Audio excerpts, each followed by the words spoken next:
तो sir model tax convention में हम क्या चालू कर रहे हैं? देखो हर देश ने ना अपने अपने तरीके से डीटी डबल बनाने की कोशिश की है। मैं अगर फ्रांस के साथ बैठूँगा तो मैं चाहूँगा मेरे टर्म्स फ्रांस के साथ हों। मैं अगर यूएसए के साथ चाहूँगा तो यूएसए की तरह हो मेरे टर्म्स। मैं अगर जर्मनी के साथ बैठूँगा, मैं जर्मनी की तरह ट्राई करूँगा। और हर डीटी डबल चाहेगा, हर 2 देश आपस में चाहेंगे कि बेहतर से बेहतर टर्म्स पे आप डीटी डबल एंड करो। तो जस्ट इमेजिन 196 कंट्रीज़, मेरे को छोड़ के सर 195 कंट्रीज़ हैं। अगर मैं हर कंट्री के साथ डबल टैक्सेशन अवॉइडेंस एग्रीमेंट में एंटर कर रहा हूँ, तो ऐसे 195 कंट्रीज़ है जो अलग-अलग 196 कंट्रीज़ है जो आपस में एक-दूसरे के साथ अलग-अलग डीटी डबल में एंटर करेंगी। प्रोसीक्यूशन से 2 इंपॉर्टेंट है इधर। समझो इस चीज़ को, क्या दिक्कत क्या है? मेजर दिक्कत क्या है? सर अगर मैं डीटी डबल में एंटर कर रहा हूँ, डबल टैक्सेशन क्या मैं टैक्स ट्रीटी बना रहा हूँ, मैं टैक्स ट्रीटी बना रहा हूँ। सर मैं अगर 195 देशों के साथ अगर डीटी डबल बनाऊँगा तो क्या अलग-अलग फॉर्मेट बनाऊँगा? वो किसी और ना 195 देशों के साथ बनाएँगे, किसी और क्या वो अलग तरीके से बनाएँगे? Just imagine of the chaos, कितना कितना chaos ज़्यादा हो सकता है, सोच पा रहे हो आप? इसलिए सरकार ने क्या बोला? पूरे वर्ल्ड वाइड 2 फॉर्मेट चलते हैं डीटी डबल के। 2 फॉर्मेट्स चलते हैं डीटी डबल के। सर 2 फॉर्मेट्स यानी 2 मॉडल्स चलते हैं। रोल मॉडल होता है ना, रोल मॉडल वैसा 2 फॉर्मेट्स चलते हैं। कैसा होना चाहिए डबल टैक्सेशन अवॉइडेंस एग्रीमेंट, वो हम यहाँ पे चर्चा करेंगे। सर एग्ज़ैक्टली एक अच्छे डबल टैक्सेशन अवॉइडेंस एग्रीमेंट में क्या फॉर्मेट होना चाहिए, ये अपने को चर्चा करनी है। वर्ल्ड वाइड सर 2 या 3 मॉडल बोल सकते हो, 3 मॉडल चलते हैं। सर कौन से क्लॉज़ में क्या चर्चा करने वाले हैं? सर ये स्टैंडर्ड मेंटेन करना ज़रूरी है, इसलिए सर मॉडल टैक्स कन्वेंशन ज़रूरी हो जाता है। सर अगर आप for example India Russia DT वाले पढ़ रहे हो, इंडिया चाइना डीटी वाले पढ़ रहे हो, इंडिया यूएसए डीटी वाले पढ़ रहे हो, आपको पता होना चाहिए कि एग्ज़ैक्टली आपको कहाँ इन्फॉर्मेशन मिलने वाली है। कहाँ पे रॉयल्टी की टैक्सेबिलिटी किस क्लॉज़ में मिलने वाली है, सर आपके सामने पता होना चाहिए आपको। ऐसा नहीं हो कि सर एक जगह क्लॉज़ 2 मिल रहा है, एक जगह क्लॉज़ 10 मिल रहा है, एक जगह क्लॉज़ 50 मिल रहा है। सर कभी आप टैक्सेशन सिम्प्लीफाई कर ही नहीं पाओगे। इसलिए सर टैक्सेशन को सिम्प्लीफाई करने के लिए एक स्टैंडर्ड मेंटेन होना चाहिए कि कौन से क्लॉज़ कौन से बारे में बातें करेगा। सर यही एक फॉर्मेट आपको बताएगा कि आपको किस क्लॉज़ में क्या बातें करनी है, ये 3 अलग-अलग फॉर्मेट्स में आपको प्रिस्क्राइब्ड है। पहला फॉर्मेट है सर ओईसीडी मॉडल, ओईसीडी बोलता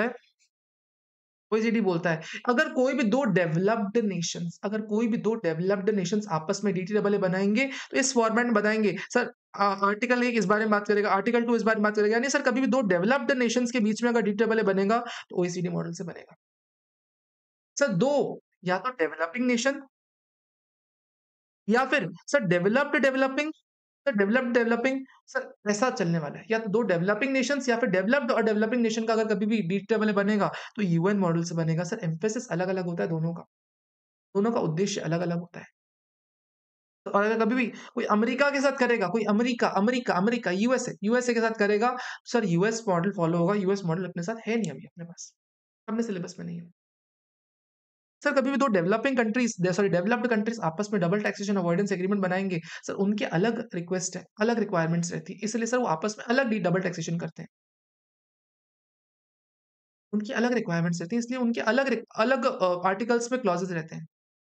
सर फॉर एग्ज़ाम्पल सर हो सकता है ना कि चाइना और अगर चाइना और जापान के बीच में अगर डीटीडबलए हो, तो सर ये लोग कभी भी सोर्स रूल पे एम्फेसिस देते ही नहीं हो, सिर्फ रेसिडेंस पे देते हो। हो सकता है ना क्योंकि अपने लिए रेसिडेंट ज़्यादा इम्पोर्टेंट बड़ी टर्म हो सकती है, हमारे लिए रेसिडेंट ज़्यादा बड़ी टर्म हो सकती है। किसी देश के लिए एक रेसिडेंस ज़्यादा इम्पोर्टेंट बड़ा फैक्टर हो सकता है, तो ये लोग आपस में रेसिडेंस रूल को इम्पोर्टेंस दे सकते हैं। लेकिन एक डेवलपिंग कंट्री के लिए source rule is also important. किस देश से पैसे कमा के इंडिया में ला रहे हो, वो बहुत इम्पोर्टेंट है। इसलिए सर एक डेवलपिंग कंट्री में सोर्स रूल को भी एम्फेसिस दिया जाता है। इसीलिए ना उद्देश्य का फ़र्क है कि जो ओईसीडी मॉडल है ना, वो डेवलप्ड कंट्रीज़ के बीच में लगता है और जो यूएन मॉडल है ना, वो डेवलपिंग कंट्रीज़ के ऊपर लगता है। तो जो ओईसीडी मॉडल है ना, ये ज़्यादा एम्फेसिस देता है रेसिडेंस रूल को, कि जो हमारे यहाँ का वासी है, वहाँ टैक्स भरना पड़ेगा, तो जहाँ का वासी है, वहाँ का टैक्स भरना चाहिए। अगर मैं यहाँ रह रहा हूँ, तो यहाँ टैक्स भरूँगा, ऐसा ओईसीडी मॉडल ज़्यादा एम्फेसिस देता है। सर यूएन मॉडल बोलता है, नहीं भैया, ज़रूरी नहीं है कि सिर्फ रेसिडेंस वाले ही टैक्स लें, हो सकता है जहाँ से कमाया हो, वहाँ पे भी टैक्स लग सकता है कहीं-कहीं पे।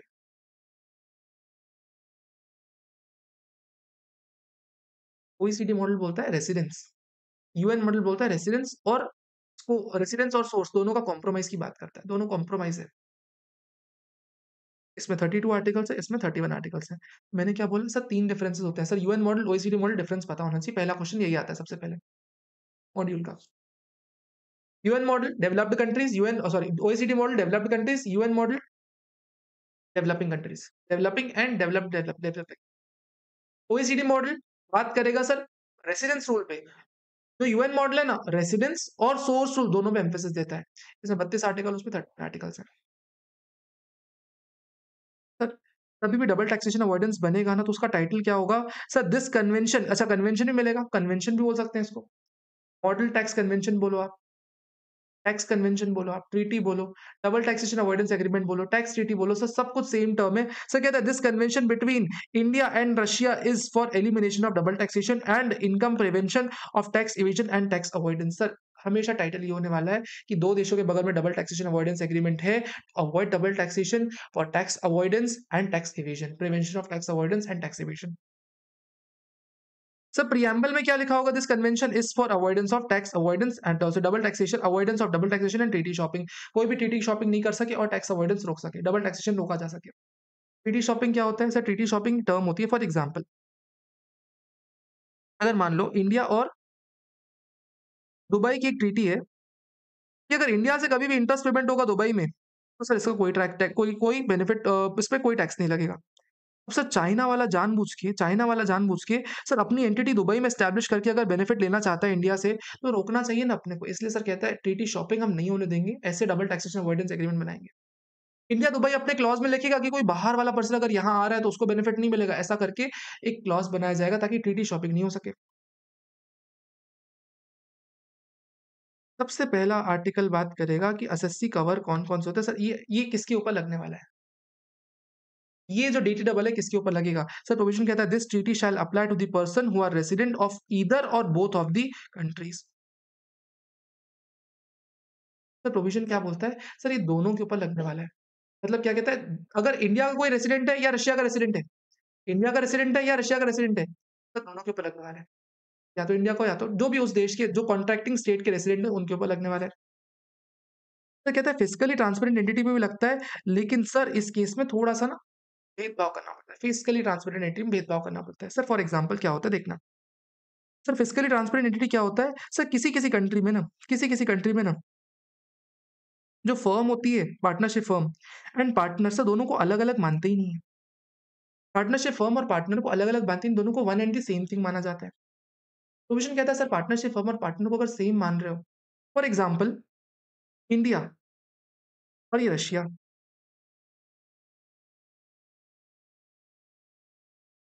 प्रोविजन कहता है सर अगर रशिया का कोई पार्टनर है, रशिया की कोई फर्म है, रशिया की कोई फर्म है जिसमें दो पार्टनर्स हैं, एक पार्टनर रशिया का है और एक पार्टनर मान लो यूएसए का है। भले फिजिकल ट्रांसपेरेंट एंटिटी है ना, अगर वो फिजिकल ट्रांसपेरेंट एंटिटी है ना, ये जो डीटीआर वाले के प्रोविजन ना सर उस एक्सटेंड तक लगने वाले हैं जिस एक्सटेंड तक इसके पार्टनर्स रशिया के रहने वाले हैं। अगर ये बाहर वाले हैं ना, तो इसको बाहर में इसके ऊपर डीटीआर वाले नहीं लगने वाला, यूएसए वाले के ऊपर डीटीआर वाले नहीं लगने वाला। यानी सर मतलब बताना क्या चाह रहा हूँ, रशिया के लिए अगर एक पार्टनरशिप फर्म, अगर दोनों सेम एंटिटी है, पार्टनरशिप फर्म और पार्टनर सेम एंटिटी है, तो जो पार्टनर रशिया का रेसिडेंट है ना, सिर्फ उसके ऊपर ये प्रोविजन लगने वाला है, उसके ऊपर सिर्फ ये प्रोविजन डीटीआर वाले के लगने वाले हैं, बाकी किसी और पे नहीं लगने वाले। लेकिन सर अगर पार्टनरशिप पार्टनर अलग अलग एंटिटी है, तो अपने ऊपर पार्टनर के ऊपर प्रोविजन नहीं लगेंगे, सिर्फ फर्म के ऊपर प्रोविजन लग जाएंगे। This is what the physical transparent entity is. Sir अगर कभी भी कोई देश अपनी पार्टनरशिप फर्म को अगर अगर पार्टनरशिप फर्म और पार्टनर में कोई डिफरेंस नहीं करता, पार्टनरशिप फर्म और पार्टनर को सेम मानता है, तो जो partner resident of that country है उसके ऊपर डीडब्ल्यू लगेगा, बाकी सर जो बाहर वाले हैं उनके ऊपर नहीं लगता। लेकिन अगर पार्टनरशिप फर्म पार्टनर अलग अलग है तो सिर्फ फर्म पे लगेगा, पार्टनर के ऊपर लगेगा ही नहीं। दिस इज व्हाट डीटीडब्ल्यू के बारे में बात, this is what DTW is या रेसिडेंसेस। पहली टीटी क्या बात करती है? Person resident of contracting state, किसके ऊपर ये डीटीडब्ल्यू लगने वाला है? पहला आर्टिकल किस पे लगेगा? इस पे लगेगा। इसमें क्या ध्यान रखना है? Only resident person of one और बोथ कॉन्ट्रैक्टिंग स्टेट। उस फिजिकल ट्रांसपेरेंट एंटिटी को भूल जाओ, बिल्कुल भूल जाओ। ओनली रेसिडेंट ऑफ वन और both of the contracting state, sir एक या दोनों कॉन्ट्रैक्टिंग स्टेट्स में जो रहने वाला है उसके ऊपर लगने वाला है। बस इतना याद रखना है, बाकी सब भूल जाओ। क्या याद रखना है सर? इस लाइन को अगर आप चाहो काट दो, भूल सकते हो। मैं नहीं काट रहा, यानी तो टीम इसको इरेज कर देती है। टैक्सेस कवर्ड, कौन-कौन से टैक्सेस के ऊपर डबल टैक्सेशन अवॉइडेंस एग्रीमेंट लगेगा?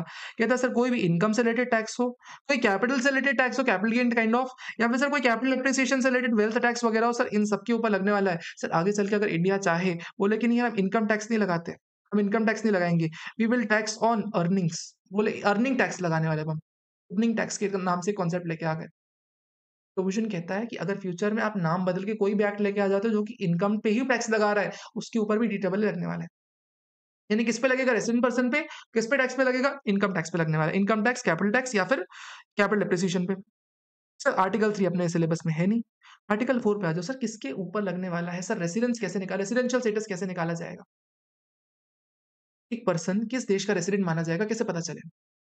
मैं अगर आधा टाइम इंडिया में रह रहा हूँ, आधा टाइम रशिया में रह रहा हूँ, मैं कहाँ का रेसिडेंट माना जाऊँगा? प्रोविजन कहता है सर आप रेसिडेंशियल स्टेटस निकालने के लिए आप टैक्स लॉज़ देखोगे।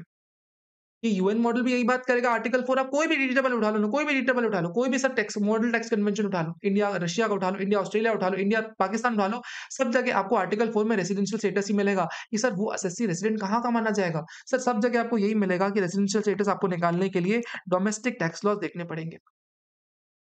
आपको रशिया का टैक्स लॉज भी देखना पड़ेगा, आपको इंडिया का भी टैक्स लॉ देखना पड़ेगा। आपको रशिया का भी देखना पड़ेगा, इंडिया का भी देखना पड़ेगा, जहाँ उसका खून पसीना हो। Not necessary, not necessary. Provision कहता है जहाँ पे आपके टैक्स लॉस बोलते हैं वहां आप रेसिडेंट बन जाओगे। क्या बोलता है? सर पर्सन का रेसिडेंशियल स्टेटस देखना है अपने को as per tax law. Sir India में कैसे चेक करते हैं? सर सेक्शन 61 कंडीशन बोलता है सर 182 डेज और मोर या 60-65 डेज और मोर, ऐसे निकालना पड़ता है। ऐसा हो सकता है रशिया में भी होगा सर 120 डेज रह लिए तो रेसिडेंट बन जाओगे, हो सकता है। सर कहता है अगर कभी भी कोई person resident of both the countries बन जाता है तो सर टाई ब्रेकर रूल लगता है, टाई ब्रेकर रूल। सर सब भूल जाओगे, ये इंपॉर्टेंट है।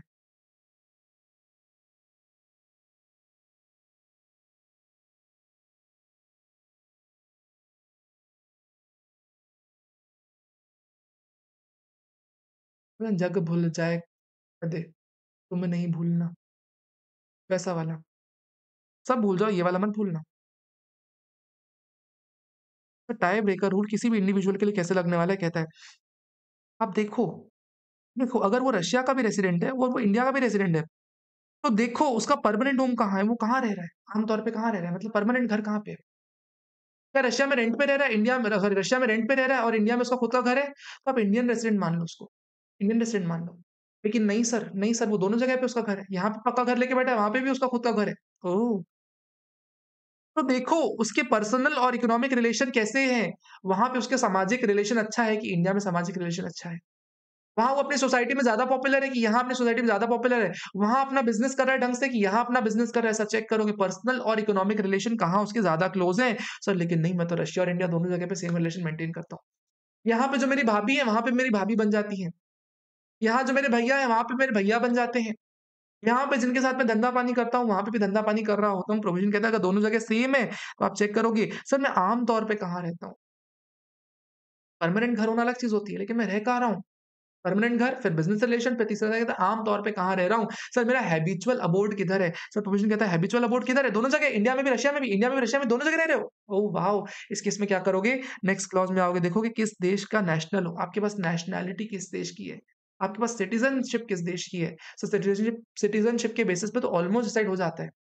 लेकिन सर अगर मान लो आपके पास डुअल सिटिज़नशिप है, आप दोनों जगह पे रह रहे हो, प्रोविज़न कहता है इस केस में सर जो कॉम्पिटेंट अथॉरिटीज़ है ना, वो आपस में mutual agreement procedure sir decide करेंगी, म्यूचुअल एग्रीमेंट प्रोसीजर से डिसाइड करेंगी, इसका कहाँ पे रेसिडेंशियल स्टेटस निकालना है और उसको उस देश का रेसिडेंट बना देंगी।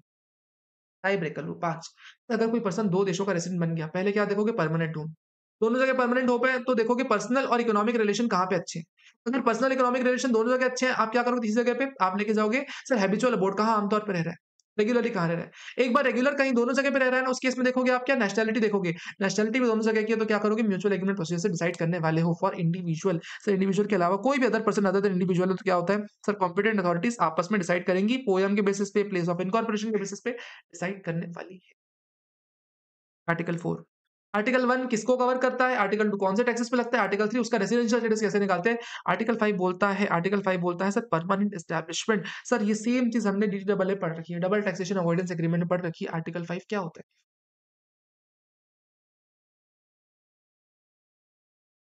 आर्टिकल 5 क्या बोलता है? Fix place of business through which an enterprise carries on any business wholly or partly.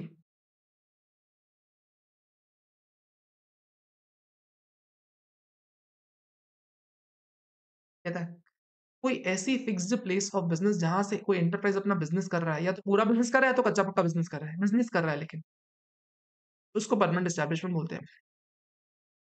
अगर कोई साउथ अफ्रीकन अगर कोई रशियन कंपनी है, उसका इंडिया में कोई ऑफिस है, कोई ब्रांच है, कोई ऑफिस है, कोई फैक्ट्री है, कोई वर्कलेट, कोई वर्कशॉप है, आउटलेट है, माइन है, ऑयल गैस है, क्वायरी है, सर इन सबको भी अपने को मानना है, इन सबको भी मानना है अपने को परमानेंट एस्टैब्लिशमेंट। सर अब तक ना यूएन मॉडल और ओईसीडी मॉडल साथ चल रहे थे। उन्होंने बोला रेसिडेंस ऐसे ही निकालेंगे, उन्होंने बोला टैक्सेस यही कवर होंगे, उन्होंने बोला टाइटल यही होगा, उन्होंने बोला रेसिडेंट यही होगा, सब सेम बोल रहे थे। सर परमानेंट एस्टैब्लिशमेंट तक भी दोनों साथ में बात कर रहे थे, लेकिन यहाँ पहली बार दोनों में डिसएग्रीमेंट हुआ। कहा कि सर अगर कोई भी बिल्डिंग साइट है, कंस्ट्रक्शन साइट है, इंस्टॉलेशन प्रोजेक्ट है, तो सर इसके लिए अगर 12 महीने से ज्यादा अगर वो इंस्टॉलेशन प्रोजेक्ट चल रहा है, तो उसको परमानेंट एस्टैब्लिशमेंट मानेंगे। लेकिन यूएन मॉडल बोलते हैं 6 महीने ज्यादा परमानेंट एस्टैब्लिशमेंट चलेगा तो ही हम उसको परमानेंट एस्टैब्लिश मानेंगे। सर फॉर एग्जाम्पल इंडिया और रशिया के बीच में एग्रीमेंट है। अगर मेरा कोई ऑफिस रशिया में है, तो मेरा परमानेंट एस्टैब्लिशमेंट माना जाएगा। मेरा कोई ऑफिस है, तो परमानेंट एस्टैब्लिशमेंट माना जाएगा रशिया में मेरा। तो रशिया से मुझे होने वाली इनकम है, उस ऑफिस से मेरी इनकम टैक्सेबल होगी रशिया में। ठीक है सर, कोई दिक्कत वाली बात नहीं। सर लेकिन मेरा रशिया में ऑफिस नहीं, मैं जाता हूँ, साइट पे काम करता हूँ और वापस आ जाता हूँ। सिर्फ मेरी एक साइट है वहाँ पे, सर बिज़नेस नहीं हो रहा, मेरी साइट है सिर्फ वहाँ पे, और साइट मैं किसी और के लिए साइट बना के दे रहा हूँ, इसलिए मेरी साइट है वहाँ पे। तो इंस्टॉलेशन प्रोजेक्ट है, कंस्ट्रक्शन प्रोजेक्ट है मेरा वहाँ पे, सर कंस्ट्रक्शन प्रोजेक्ट है। सर प्रोविज़न कहता है अगर मेरा वो कंस्ट्रक्शन प्रोजेक्ट सिर्फ 6 महीने के लिए चल रहा है ना, सिर्फ 6 महीने या उससे ज़्यादा के लिए चल रहा है ना, तो कंस्ट्रक्शन प्रोजेक्ट भी एक परमानेंट एस्टैब्लिशमेंट माना जाएगा और उससे होने वाली इनकम भी रशिया में टैक्सेबल होगी। क्या बोला मैंने? क्या बोला? क्या बोला? क्या बोला? अगर मेरा कोई कंस्ट्रक्शन प्रोजेक्ट है वहाँ पे, कंस्ट्रक्शन प्रोजेक्ट में जो मेरी इनकम हो रही है ना, वो भी रशिया में टैक्सेबल होगी। अगर वो कंस्ट्रक्शन प्रोजेक्ट 6 महीने से लंबा खिंच रहा है, तो ऐसा यूएन मॉडल बोलता है। लेकिन ओईसीडी मॉडल क्या बोलेगा? सर अगर कंस्ट्रक्शन प्रोजेक्ट चालू कर रहे हो, तो 12 महीने तक चलना चाहिए कंस्ट्रक्शन प्रोजेक्ट, तो ही इनकम उस देश में टैक्सेबल होगी, अदरवाइज़ नहीं होने वाली। This is the first difference. याद होता है तो ठीक है, नहीं तो काम का नहीं ज़्यादा। सर यूएन मॉडल में एक और डिफरेंस आया, सर बोलता है कि जो सर्विस पी के बारे में बात की, सर्विस पी के बारे में बात किया गया। सर एक पर्सन पूरे साल में मल्टीपल कंट्रीज में है, किसी भी कंट्री का रेसिडेंट की कंडीशन को फुलफिल नहीं कर पाता है, तो उसकी पूरी इनकम एग्जेम्प्ट होगी उस साल की। याद करो वो दिन विजय, याद करो वो दिन। बने नॉन रेसिडेंट बनने दो, उसकी इंडियन इनकम तो इंडिया में टैक्सेबल होगी ना, नॉन रेसिडेंट की इंडियन इनकम तो इंडिया में टैक्सेबल होगी, इंडिया वालों ने टैक्स लगा लिया। जिस देश में कमा रहा होगा ना सर, उस देश के भी टैक्स लॉज यही बोलेंगे कि नॉन रेसिडेंट की इंडियन इनकम टैक्सेबल होगी। यूएन डेवलप्ड टू डेवलप नहीं होता, संयुक्त राष्ट्र ज्यादा countries, sir developing to developing. Deemed resident में नहीं विजय, हाँ पूजा, डीम्ड रेसिडेंट में नहीं। इंडिया आपको इनका आपको रेसिडेंशियल स्टेटस को इनकम के लिए पकड़ना है, स्कोप ऑफ टोटल इनकम के लिए। अगर वो कोई पर्सन है जो कहीं पे भी नहीं रह रहा, अगर इंडिया में कमा रहा है, इंडिया में टैक्स भरेगा। इंडियन इनकम में तो इंडिया में टैक्स भरेगा ही भरेगा। जिस देश में कमा रहा होगा उस देश का टैक्स लॉ थोड़ी छोड़ेगा। सब कोई अपने अपने देश की इनकम पे तो टैक्स लगा ही लेंगे, तो अल्टीमेटली वो कहीं बचेगा नहीं, कहीं पे बचने नहीं वाला वो। अपने अपने देश में लगाएंगे। हाँ, लेकिन अगर इंडियन सिटीजन है वो ना, और 15 लाख से ज्यादा इंडियन इनकम है, तो उसको आरएनओआर बना देंगे, that is deemed resident concept, थोड़ा अलग जाता है। लेकिन वो देश तो नहीं छोड़ने वाला ना अपने। अगर इंडियन इनकम है तुम्हारी, तुम नॉन रेसिडेंट और रेसिडेंट में क्या फर्क पड़ता है, हम तो टैक्स लगाएंगे इंडिया में। वैसे ही सिमिलरली बाकी देश वाले भी ऐसे ही बोलेंगे।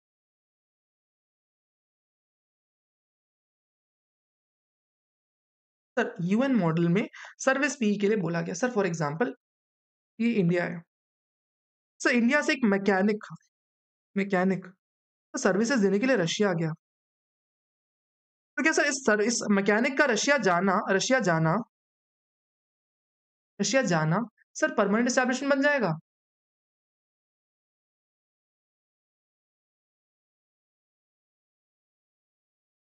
क्या इसका वहाँ जाना परमानेंट एस्टैब्लिशमेंट बन जाएगा? राइट आंसर है सर, यूएन मॉडल बोलता है कि भाई अगर उसका कोई फिक्स प्लेस ऑफ बिज़नेस नहीं है, लेकिन अगर आप अपने एम्प्लॉइज़ को भेज दे रहे हो वहाँ पे और 183 डेज़ से ज़्यादा के लिए भेज रहे हो, सर 183 डेज़ से ज़्यादा, मोर देन 183 डेज़, सर उस केस में इस पर्सन से होने वाली जो इनकम है ना, ये भी आपकी परमानेंट एस्टैब्लिशमेंट ही मानी जाएगी। इसको परमानेंट एस्टैब्लिशमेंट मानेंगे। यानी सर अगर आप अपने एम्प्लॉइज़ को वहाँ भेज रहे हो ना, तो उस एम्प्लॉयी का वहाँ जाना भी परमानेंट एस्टैब्लिशमेंट माना जाता है। Sir as per UN model, लेकिन ओईसीडी मॉडल इस बारे में एग्री नहीं करता। इन्हें 2 डिफरेंसेस हो गए। पहला, सर यहाँ पे 6 महीने के लिए कंस्ट्रक्शन साइट को मानते हैं यूएन मॉडल को, यहाँ 12 मंथ्स बोलते हैं। सर सर्विस पीई जो होता है, सर्विस परमानेंट एस्टैब्लिशमेंट, सर ये यूएन मॉडल का कांसेप्ट है, ओईसीडी में है ही नहीं। Sir OECD model, UN model दोनों ही सर डिपेंडेंट एजेंट की एक्टिविटीज को पीई बनाते हैं। तो जैसे फॉर एग्जांपल रेचल राहुल से सामान बेच रही है इंडिया में। सर अगर राहुल एक डिपेंडेंट एजेंट है रेचल के ऊपर, तो सर ये भी परमानेंट एस्टैब्लिशमेंट बन जाता है, दोनों ही परमानेंट एस्टैब्लिशमेंट बन जाते हैं।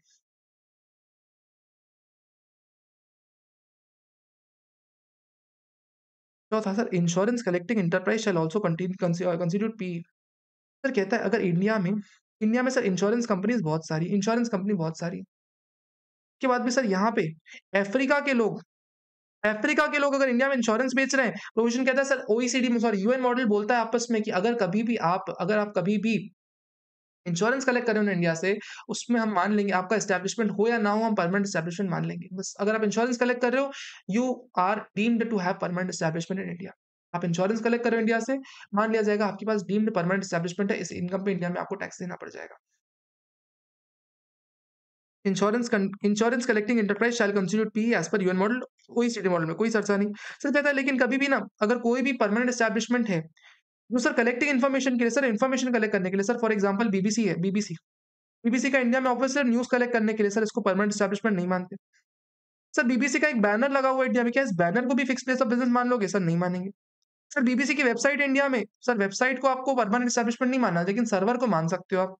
सर बीबीसी का एक इंडिपेंडेंट एजेंट है, जो बीबीसी को सर्विसेज दे रहा है, मल्टीपल लोगों को सर्विसेज दे रहा है, तो उसको परमानेंट एस्टैब्लिशमेंट नहीं मानते। सर बीबीसी की सब्सिडरी है, बीबीसी की अगर सब्सिडरी इंडिया में है, तो इसको सब परमानेंट एस्टैब्लिशमेंट नहीं मानते, क्योंकि सब्सिडरी अपने आप में इंडियन कंपनी है, तो इसको हम परमानेंट एस्टैब्लिशमेंट नहीं मानते। आई होप परमानेंट एस्टैब्लिशमेंट समझ में आ गया होगा। यानी सर उसका इंडिया में ऑफिस होना पीई माना जाएगा। 3 बातें होती हैं सर, साइट कंस्ट्रक्शन है 6 महीने से लंबी, यूएन मॉडल में परमानेंट एस्टैब्लिशमेंट, ओईसीडी मॉडल में नहीं मानी जाती। उसके अलावा सर कहता है इंश्योरेंस कलेक्टिंग एंटरप्राइजेस भी परमानेंट एस्टैब्लिशमेंट मानी जाती है, प्लस यूएन मॉडल में एक सर्विस पीई का भी कांसेप्ट है। बिजनेस प्रॉफिट, आर्टिकल 7 तो याद करना है क्या पीई? यस याद करना है। अगर इस चैप्टर में कोई इंपॉर्टेंट आर्टिकल है तो एक ये और एक ये। बिजनेस प्रॉफिट,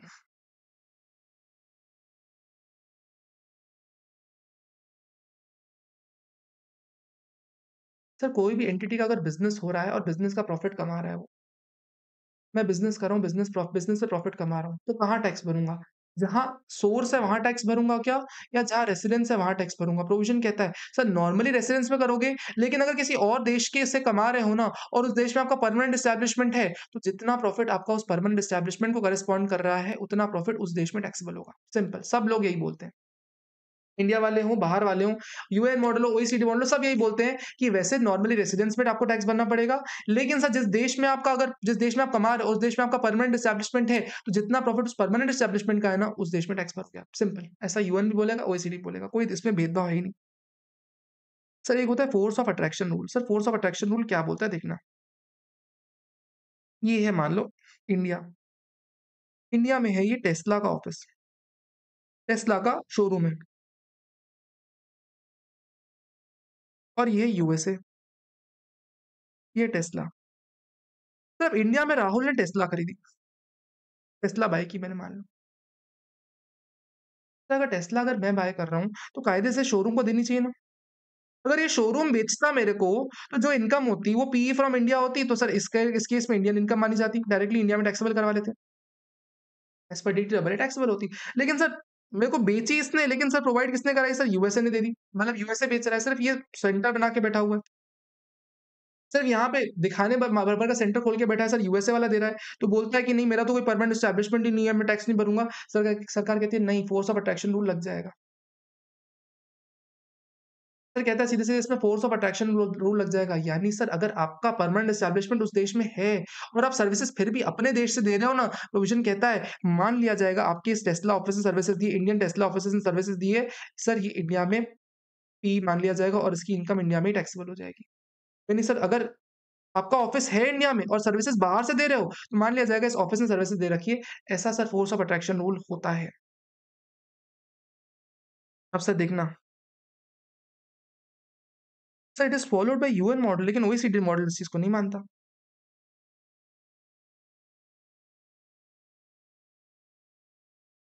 सर कहता है Profit earned in source state direct from head office instead of permanent establishment, it shall be deemed to be profit of permanent establishment followed by UN model. Sir ये force of attraction rule, sir अगर कुछ भूल जाओ तो ये थोड़ा सा याद रख लेना, फोर्स ऑफ अट्रैक्शन रूल एक पॉइंट होता है, इसके अलावा आप सब भूल सकते हो, इसके अलावा सब भूल सकते हो, इसके अलावा आपको सब याद है। सर इंटरेस्ट इनकम कहाँ टैक्सेबल होगी, इंटरेस्ट इनकम कहाँ टैक्सेबल होगी? आर्टिकल 8 इस बारे में बात करता है, याद करने की जरूरत नहीं सर। प्रोविजन कहता है नॉर्मली सर जहां आप रह रहे हो ना, जहां आप रह रहे हो ना रेसिडेंस में, वहां आपको टैक्स करने का अधिकार है। Interest will be normally taxable in the year of in the state of residence. लेकिन सर जो सोर्स स्टेट है जहां से आप इंटरेस्ट कमा रहे हो ना सर, उस सोर्स स्टेट के पास भी आपके इंटरेस्ट को टैक्स करने का अधिकार रहता है। सर कितना अधिकार है? सर ओईसीडी कहता है कि सर मैक्सिमम 10% आप टैक्स लगा सकते हो इंटरेस्ट पे। यूएन मॉडल कहता है सर आप एग्रीड परसेंटेज से ज्यादा नहीं लगा सकते। इसलिए देखना ना, इंडिया में नॉर्मली 20% टैक्स रेट लगता है सब जगह इंटरेस्ट पे। लेकिन यही अगर सर फ्रांस और जर्मनी आपस में सर बैठेंगे ना और सर इंटरेस्ट पे टैक्सेशन निकालेंगे, तो सोर्स स्टेट कभी भी 10% ज्यादा नहीं लगा सकता इंटरेस्ट पे tax. Sir normally source state normally residence state में लगता है।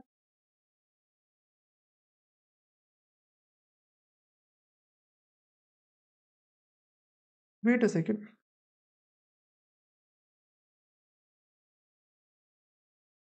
टाइपो हो गया क्या?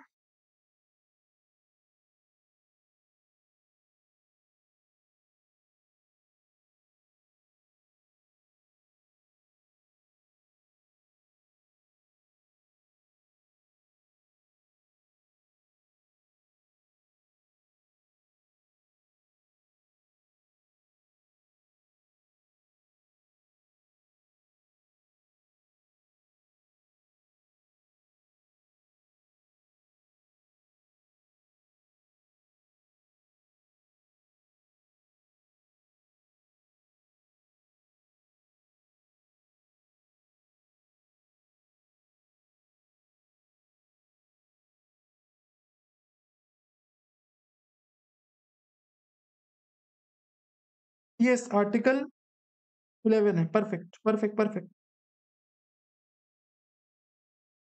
ओ भाई साहब, article 11, thank you so much. Sir royalty FTS की बात करें, आर्टिकल 11 है, करेक्ट कर लो। रॉयल्टी एफटीएस कैसे टैक्सेशन आता है? तो कहते हैं आर्टिकल 12 में रॉयल्टी एफटीएस के बारे में क्या बातें करते हैं। सर अगर कभी भी रॉयल्टी का टैक्सेशन निकालेंगे ना तो यूएन मॉडल बोलेगा कि सर कुछ अधिकार सोर्स स्टेट के पास, कुछ रेसिडेंट स्टेट के पास, दोनों लगा सकते हैं सर। लेकिन सोर्स स्टेट कभी भी टैक्स लगाना चाहे तो एग्रीड परसेंटेज के ऊपर नहीं लगा सकता।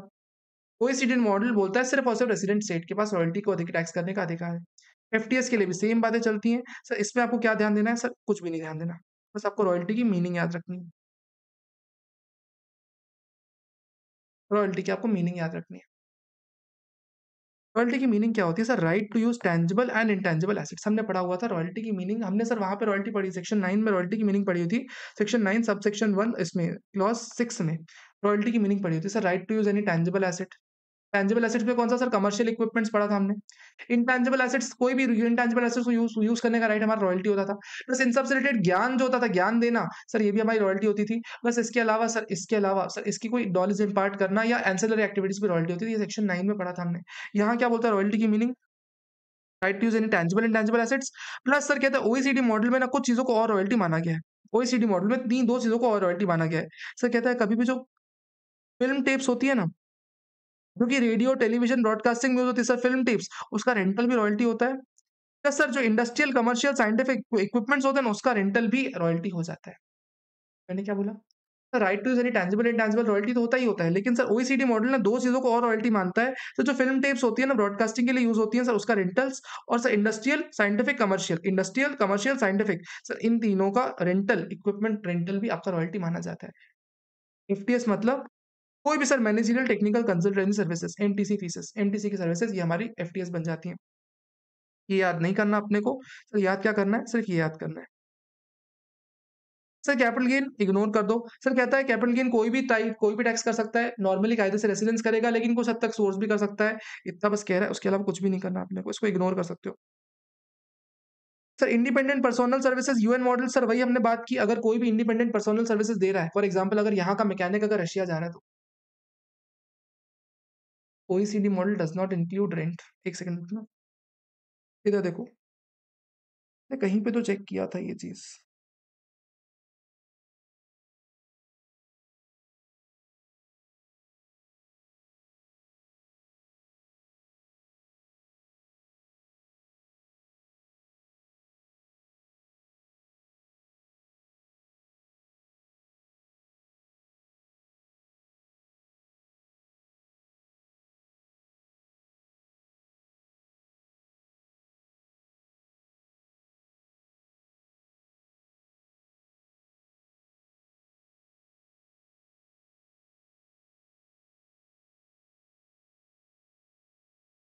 नहीं, यूएन मॉडल का है क्या? मैंने कहाँ लिख रखा है यार? ओ भाई साहब!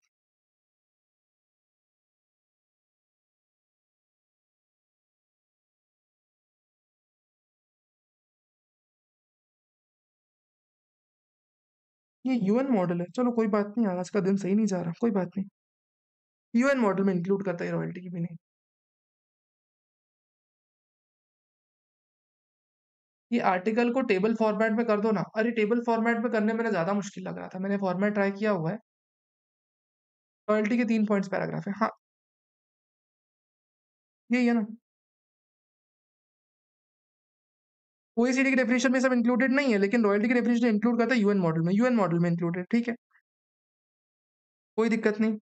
Independent personal services table format में नेक्स्ट अटेम्प्ट में कर लेंगे यार। अभी मेरे को लग रहा था ये थोड़ा ज़्यादा आसान लगता है, छोटा-छोटा दिखता है। टेबल फॉर्मेट बहुत बड़ा-बड़ा दिखता है मुझे। इंडिपेंडेंट आर्टिकल क्या बोलता है सर इंडिपेंडेंट आर्टिकल के लिए? सर अगर मेरा कोई मैकेनिक अगर यूएसए जा अगर चाइना जा रहा है या फिर पाकिस्तान जा रहा है, रशिया जा रहा है, तो अगर वो 183 डेज़ वहाँ रुक गया ना, तो उसको परमानेंट एस्टैब्लिशमेंट मान लेंगे एक तरीके का, उसकी वहाँ पे टैक्सेशन कर सकते हैं। Other income normally residence rule, लेकिन यूएन मॉडल में रिसोर्स प्लस रेसिडेंट दोनों लगाया जा सकता है।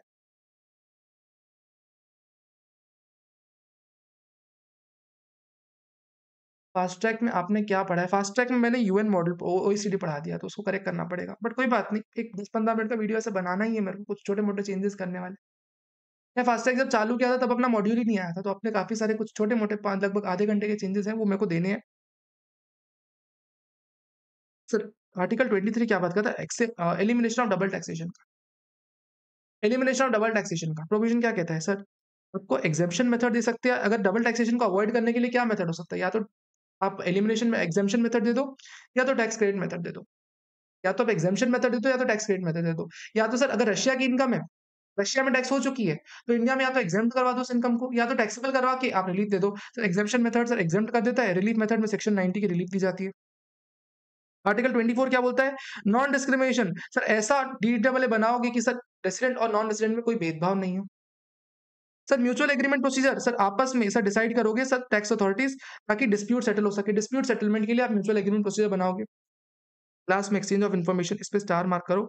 सर इन्फॉर्मेशन एक्सचेंज करने के लिए फॉर एग्जाम्पल इंडिया का विजय माल्या भाग के चला गया लंदन में, क्वेश्चन कहता है सर उसकी इन्फॉर्मेशन चाहिए ना कि लंदन में उसके पास क्या प्रॉपर्टीज हैं। तो लंदन भारत और ये जो यूनाइटेड किंगडम का इंग्लैंड का जो डीडीडब्ल्यू होगा, उसमें इन्फॉर्मेशन शेयरिंग एग्रीमेंट का क्लॉज होना चाहिए आर्टिकल नंबर 26। सर कैसे इन्फॉर्मेशन एक्सचेंज करने वाले हैं?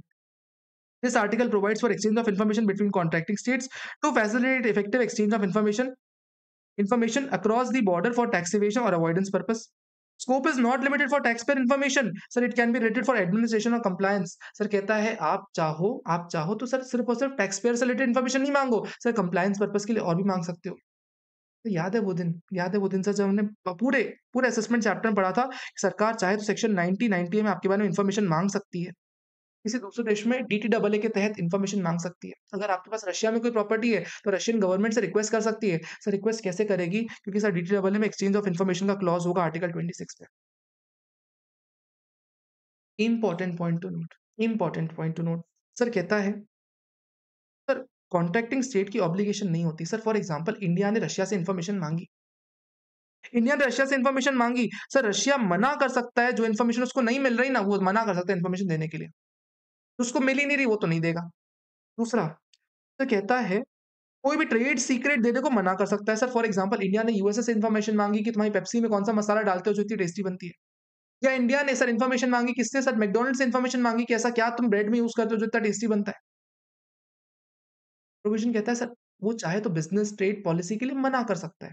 तीसरा, तो कोई ऐसी इन्फॉर्मेशन देने के लिए मना कर सकता है जो पब्लिक पॉलिसी के खिलाफ है। सर पब्लिक पॉलिसी के खिलाफ अगर जनहित का नुकसान हो रहा है, जनहानि हो रही है उस इन्फॉर्मेशन देने से, वो पॉलिसी देने से, वो इन्फॉर्मेशन देने से मना कर सकता है।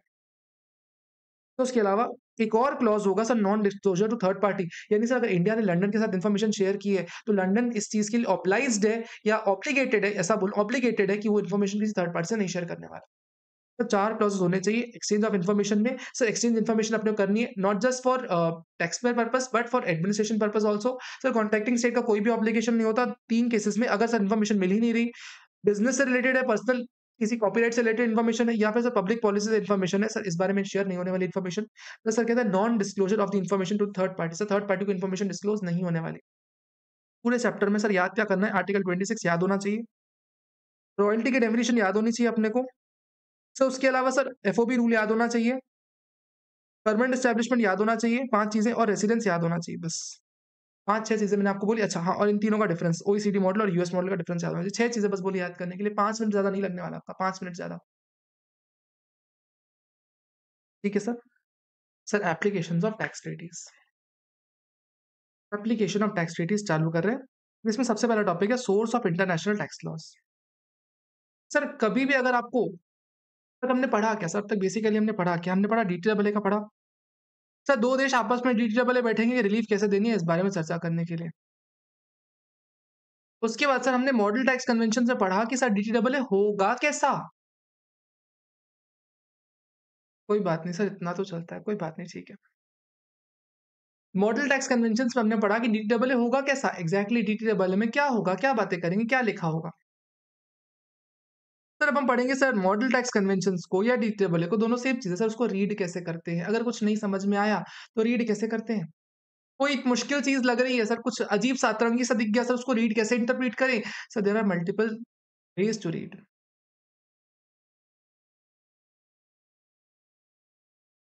Treaties, set off and BEPS. Source of international tax law. Sir कभी भी इंटरनेशनल टैक्स लॉज़ इन तरीके से रीड कर सकते हैं। सर डीटीडब्ल्यूए से रीड कर सकते हैं, सर कस्टमरी जनरल प्रैक्टिसेस से रूल कर सकते हैं, वियना लॉ ऑफ कन्वेंशन से रीड कर सकते हैं। मतलब सर क्या बोल रहे हैं? सर कभी भी अगर कोई डीटीडब्ल्यूए है तो उसमें प्रोटोकॉल से आप मीनिंग निकाल सकते हो। प्रोटोकॉल यानी नीचे कुछ डिटेल्स दे रखी है वो। मेमोरेंडम ऑफ अंडरस्टैंडिंग अंडरस्टैंडिंग रहती है, एक्सचेंज इन्फॉर्मेशन रहती है सर, जो डीटीडब्ल्यूए का पार्ट बनाती है। सर इससे आप इंटरप्रिटेशन कर सकते हो ट्रीटी का। सेकंड चीज़, सर कस्टमरी इंटरनेशनल लॉज़ और जनरल प्रिंसिपल होते हैं।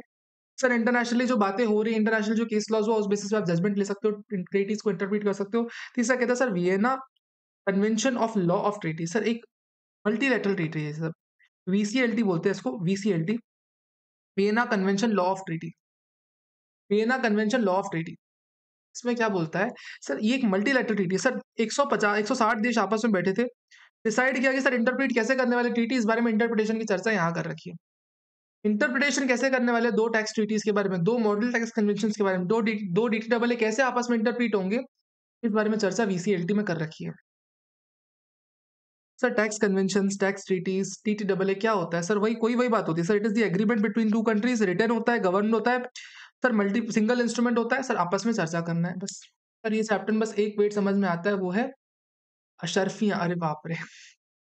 अशर्फिया वाला एग्ज़ाम्पल मैंने ले रखा था उसमें, कोई बात नहीं, सिमिलर एग्ज़ाम्पल यहाँ पे भी है। सर डायरेक्टिव प्रिंसिपल्स काट दो, काम का नहीं। Need for treaty, sir treaty की ज़रूरत क्या है? सर ट्रीटी की ज़रूरत क्या है? सर किसी भी ट्रीटी को लाने की या डीटीडब्ल्यूए की ज़रूरत क्या पड़ती है? सर हमने डीटीडब्ल्यूए में 3 कारण पढ़े थे। डबल टैक्सेशन अवॉइडेंस एग्रीमेंट में 3 कारण पढ़े थे। 3 कारण कौन से? सर डबल टैक्सेशन अवॉइड करना है, double non taxation avoid avoid करना है अपने को। दूसरा म्यूचुअल एग्रीमेंट प्रोसीजर बिठाना है। प्लस तीसरा tax dispute exchange of information करना है। म्यूचुअल एग्रीमेंट प्रोसीजर अपने को चाहिए ताकि टैक्स डिस्प्यूट नहीं हो सके, और लास्ट में हमने पढ़ा था एक्सचेंज ऑफ इन्फॉर्मेशन हो सके। सर क्या कहता है? एलोकेटिंग टैक्स राइट्स, वही चीज़ बोलता है सर, डबल टैक्सेशन नहीं हो सके, सर डबल टैक्सेशन नहीं हो और डबल नॉन टैक्सेशन भी नहीं हो। दूसरा, सर डिस्प्यूट सेटल किया जा सके। तीसरा, सर रेसिडेंट नॉन रेसिडेंट में कोई भेदभाव नहीं हो और सर टैक्स कलेक्शन आसान हो सके। सर उसके अलावा 3 और एडिशनल कारण होते हैं ट्रीटी को। सर पहला होता है sir equity and fairness. Sir different एसएससीज के लिए सिंपल टैक्स रेट होने चाहिए, सिंगल टैक्स रेट होने चाहिए, इक्विटी होनी चाहिए, रेसिडेंट नॉन रेसिडेंट के लिए ज़्यादा कोई भेदभाव नहीं हो टैक्स रेट्स में। सर न्यूट्रैलिटी होनी चाहिए sir, export neutrality, capital export neutrality और sir capital import neutrality. Sir capital export neutrality और कैपिटल इंपोर्ट न्यूट्रैलिटी का मतलब क्या होता है? सर प्रोविज़न कहता है अगर आप एक्सपोर्ट कर रहे हो किस देश में एक्सपोर्ट कर रहे हो ना, ये कभी भी टैक्सेस पे डिपेंडेंट नहीं होना चाहिए। ऐसा नहीं होना चाहिए कि यूएस से ज़्यादा एक्सपोर्ट पे टैक्स लगा इम्पोर्ट पे टैक्सेस लगा रहे हैं, इसलिए आप यूएस से एक्सपोर्ट नहीं कर पा रहे, नाइजीरिया में ज़्यादा कर पा रहे हो। सर कभी भी एक्सपोर्ट करते टाइम आपके ऊपर टैक्स लोड के कारण आपका एक्सपोर्ट डिसीजन चेंज नहीं होना चाहिए और इंपोर्ट करते टाइम भी आप यूएसए से खरीद रहे हो, कनाडा से खरीद रहे हो, चाइना से खरीद रहे हो। सर इसमें कभी भी इंपोर्ट ड्यूटी के कारण आपका डिफरेंस नहीं आना चाहिए। सर इस चीज़ का ध्यान देना है। सर आपको एक्सपोर्ट इम्पोर्ट न्यूट्रलिटी रखनी है, ऐसे डबल टैक्सेशन अवॉइडेंस एग्रीमेंट बनाना है। और लास्ट में कहता है सर उसका फ़ायदा क्या होता है? Sir promotion of economic mutual economic relations and trade and investments. Sir ये पॉइंट इंपॉर्टेंट है। Need for tax treaties important question है। चैप्टर का पहला पार्ट जो इंपॉर्टेंट है। अच्छा एक चीज़ और रहेगी sir, types of double taxation avoidance agreement. एक होता है सर लिमिटेड डीडब्ल्यूए और एक होता है कॉम्प्रिहेंसिव डीडब्ल्यूए। लिमिटेड डीडब्ल्यूए मतलब बता रहा हूँ। लिमिटेड डीडब्ल्यूए मतलब सर जैसे इंडिया और पाकिस्तान का डीडब्ल्यूए सर सिर्फ कुछ-कुछ बातें करेंगे सर, रॉयल्टी कैसे टैक्सेबल होगी, बिज़नेस कैसे टैक्सेबल होगा, रेजिडेंशियल स्टेटस कैसे निकलेगा, सर बेसिक-बेसिक बातें करेंगे। कोई डेप्थ में टॉपिक नहीं होगा, लेकिन सर होता है कॉम्प्रिहेंसिव डीडब्ल्यूए। अगर इंडिया और ऑस्ट्रेलिया का पकड़ोगे ना, इंडिया और ऑस्ट्रेलिया का डीडब्ल्यूए बहुत डेप्थ में रहता है। रॉयल्टी की कौन-सी इनकम को किस हेड में कैसे-कैसे टैक्सेबल करवाएँगे, किस हेड से टैक्सेबल करवाएँगे, अगर ऐसा नहीं हुआ तो किस हेड से करवाएँगे, ऐसे बहुत सारी डिटेलिंग रहती है। This is comprehensive डीटीडब्ल्यूए।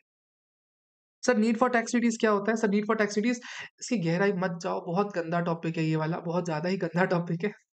इसकी गहराई मत जाओ सर, आपको 7 पॉइंट बस याद करने हैं, 7 में से 5 भी याद रह गए बहुत बड़ी बात है। 7 में से 5 भी याद रह गए बहुत बड़ी बात है। सर पहला डब ट्रीटी क्यों चाहिए सर? नॉन टैक्सेशन अवॉइड करना है, डबल टैक्सेशन अवॉइड करना है, पहला कारण। दूसरा सर डिस्क्रिमिनेशन नहीं होना चाहिए, रेसिडेंट नॉन रेसिडेंट के बेस पे भेदभाव नहीं होना चाहिए। तीसरा सर रेज़ोल्यूशन को डिस्प्यूट को रेज़ोल्यूशन कर सकें। चौथा सर कलेक्शन ऑफ टैक्स में आसानी हो। इसके अलावा सर इक्विटी फेयरनेस हो, आपका ट्रेड आसान बने और लास्ट में कैपिटल इम्पोर्ट न्यूट्रलिटी और कैपिटल एक्सपोर्ट न्यूट्रलिटी पे फोकस करना है अपने को। 7 कारण होते हैं डीटीडब्ल्यूए लाने के। There is need for DTWA for 7 reasons. इससे ज़्यादा कुछ भी नहीं ध्यान देना। सर ट्रीटी को कभी भी इंटरप्रीट करना है तो इंटरप्रीट करने के क्या तरीके रहते हैं? इंटरप्रीट करने के क्या तरीके रहते हैं? Sir there are certain ways, sir there are certain principles, कुछ सिद्धांत रहते हैं, कुछ सिद्धांत रहते हैं रीड करने के। तरीके नहीं बता रहा, वेज़ नहीं बता रहा सर, सिद्धांत बता रहे हैं। जैसे अगर इंग्लिश रीड करते हो तो हमेशा लेफ्ट से राइट रीड की जाती है। उर्दू रीड करते हो तो राइट से लेफ्ट रीड की जाती है। दीज़ आर सिद्धांत्स, these are principles, these are doctrines how to read treaty. सबसे पहला रूल प्रिंसिपल क्या होता है sir? Golden rule. Sir any term word in the treaty should be interpreted with objective और literal meaning of the word. Literal meaning के हिसाब से आपको रीड करना है सर, जो लिखा हुआ है वैसा आपको रीड करना है। यानी सर ऐसा लिखा हुआ है कि royalty will be taxable at the rate 20%, तो जब कभी भी आपके सामने रॉयल्टी आएगी, आपको रॉयल्टी को ही 20% टैक्सेबल करवाना है। आपको सर लिटरल इंटरप्रिटेशन निकालना है। रॉयल्टी लिखा है, रॉयल्टी को टैक्सेबल करवा देंगे 20% से। गोल्डन रूल, जो लिखा है वही मान्य है, जो लिखा हुआ है वही मान्य है। Subjective interpretation, sir it should be interpreted according to the common intentions of the contracting party. Common intention of the contracting party. Sir for example India और रशिया के बगल में डबल टैक्सेशन अवॉइडेंस एग्रीमेंट है। क्या बोलता है? अगर कभी भी हम इंटरेस्ट का पेमेंट करेंगे ना, इंटरेस्ट का पेमेंट करेंगे, एसोसिएट एंटरप्राइज को पेमेंट करेंगे, एसोसिएट एंटरप्राइज को पेमेंट करेंगे 1 करोड़ के ऊपर सर मैक्सिमम आप 30% ऑफ EBITDA ही कर सकते हो। 30% ऑफ EBITDA कर सकते हो। ऐसा डीटीडब्ल्यूए में लिखा हुआ है। प्रोविजन कहता है, प्रोविजन क्या बोलता है सुनना। सर इंटेंशन पकड़ो। अगर आप इंटरेस्ट का पेमेंट कर रहे हो ना तो भी 30% ऑफ EBITDA करना है। अगर आप कोई फाइनेंस चार्ज के नाम से कोई खर्चा कर रहे हो तो भी 30% पकड़ना है। अगर आप कोई और अदर खर्चा कर रहे हो ना तो भी 30% ऑफ दी खर्चा करना है। एसोसिएट को कोई भी सर फाइनेंस कॉस्ट के नेचर का सर कमीशन का पेमेंट कर रहे हो, सर कोई भी अदर खर्चा, सर गारंटी का पेमेंट कर रहे हो, सर कोई भी खर्चा पेमेंट कर रहे हो ना एसोसिएट को in the nature of finance cost maximum of 30% of EBITDA कर सकते हो। यानी सर ट्रीटी को हमेशा ट्रीटी में अगर वर्ड्स इंटरेस्ट लिखा हुआ है तो सर आपको ये समझना है कि इस दोनों पार्टीज का इंटेंशन क्या था। दोनों पार्टीज का इंटेंशन ये था कि कोई पेमेंट फाइनेंस कॉस्ट अगर कर रहे हो तो वो आपस में 30% ऑफ EBITDA ही होना चाहिए। यानी सर कहता है सब्जेक्टिव इंटरप्रिटेशन, यानी it should be interpreted according to the common intention of the contracting parties. Purposive interpretation, sir treaty को ऐसे इंटरप्रेट करना है कि जो ट्रीटी का पूरा पर्पस है उसको आप अचीव कर सको। ऐसा नहीं होना चाहिए कि दोनों जगह नॉन टैक्सेशन हो जाए, ऐसा नहीं होना चाहिए दोनों जगह टैक्सेशन हो जाए, डबल टैक्सेशन हो जाए। ऐसा आपको इंटरप्रेट करना है ट्रीटी को। प्रिंसिपल ऑफ इफेक्टिवनेस, सर ऐसा इंटरप्रेट करना है कि ट्रीटी आपकी इफेक्टिव रहे। पता चले कि सर आपने ट्रीटी को ऐसा इंटरप्रेट कर दिया जिससे ट्रीटी का मतलब ही निकल जाए, मतलब ही बदल जाए। सर रॉयल्टी का टैक्सेशन करना है।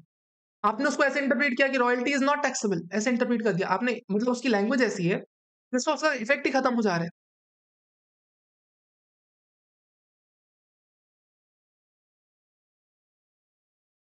तो उसका इंटरप्रिटेशन ऐसा करना है कि ट्रीटी का जो मेन एसेंस है ना वो मेंटेन रहना चाहिए। सर कंटेम्परेनिया एक्सपोजिटो, इसके लिए मैं यूज करता था अशर्फियों का मतलब। सर फॉर एग्जांपल ट्रीटी कभी भी इंटरप्रेट करते हैं ना, कंटेम्परेनिया एक्सपोजिटो, कंटेम्परेनिया एक्सपोजिटो, अंग्रेजी वर्ड, साउथ दिल्ली वाला अंग्रेजी वर्ड, कंटेम्परेनिया एक्सपोजिटो। मतलब सर ट्रीटी को इंटरप्रेट करना है जिस साल में ट्रीटी बनाई गई थी, जब बनाई गई थी ना, जब कंक्लूड की गई थी ना, उस टाइम पे जो मीनिंग निकाला गया था सर, उस मीनिंग को आपको प्रेजेंट सेंस में लेना है। सर फॉर एग्जांपल सर 19 या 1950s में एक ट्रीटी ड्राफ्ट की गई, इंडिया रशिया की ट्रीटी ड्राफ्ट की गई। उसमें सर अशर्फिया वर्ड यूज किया गया था कि अगर कभी भी अशर्फियों का लेन-देन होगा, तो उसमें इतना-इतना टैक्स लगेगा। एग्जांपल अशर्फियों का टैक्सेशन हुआ। सर फॉर एग्जांपल आज के डेट में सर अशर्फियों का लेन-देन नहीं होता, आज के डेट में सिर्फ मनी लेन-देन होता है, डॉलर का लेन-देन होता है, डॉलर का। तो प्रोविज़न कहता है अगर वहाँ अशर्फिया लिखा हुआ है दैट डज़ नॉट मीन कि आज की डेट में सिर्फ अशर्फिया वैलिड है, आज की डेट में आपको डॉलर मानना है उसको, ठीक है? उस टाइम पे जो उस वर्ड का मीनिंग था ना, उसका प्रेजेंट सेंस में मीनिंग लेके चलना है। दिस इज़ नथिंग बट कंटेम्परेनिया एक्सपोजिटो। अश्वत्थामा, अथो ना कुंजरो, ऐसा कुछ हुआ करता था एग्ज़ैक्टली। नहीं करना, एग्ज़ैक्टली, एग्ज़ैक्टली। वो गजो या नरो कुछ हुआ करता था। हाँ, कुछ तो था, कुछ तो था ऐसा।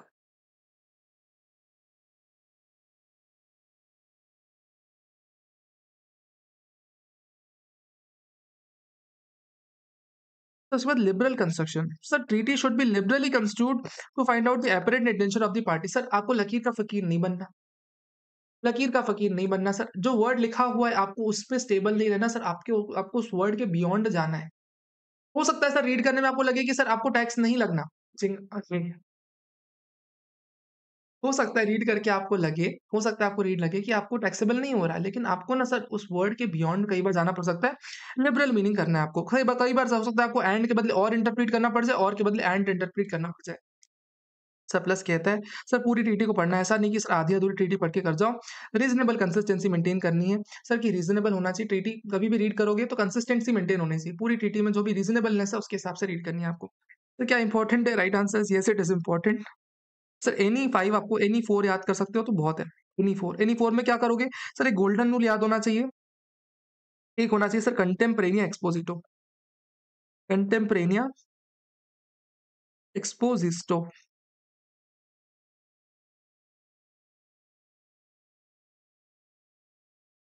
ठीक है, उसके अलावा एक इफेक्टिवनेस ले सकते हो, इफेक्टिवनेस, और एक लिबरल। ये चार ले लो, चार याद कर लेते हो, चार नंबर मिल जाएंगे आपको। नहीं जी, विजय इसका नहीं है। एक्सट्रिंसिक एड्स टू ट्रीटी,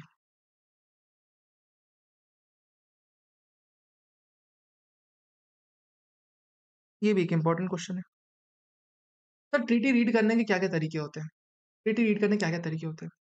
जो मीनिंग ट्रीटी में दे रखा है, लेकिन सर ट्रीटी में कुछ समझ में नहीं आ रहा अपने को, ऐसी लैंग्वेज लिखी हुई है, ऐसा कुछ इंटरप्रिटेशन निकल रहा है जो अपने को समझ में नहीं आ रहा।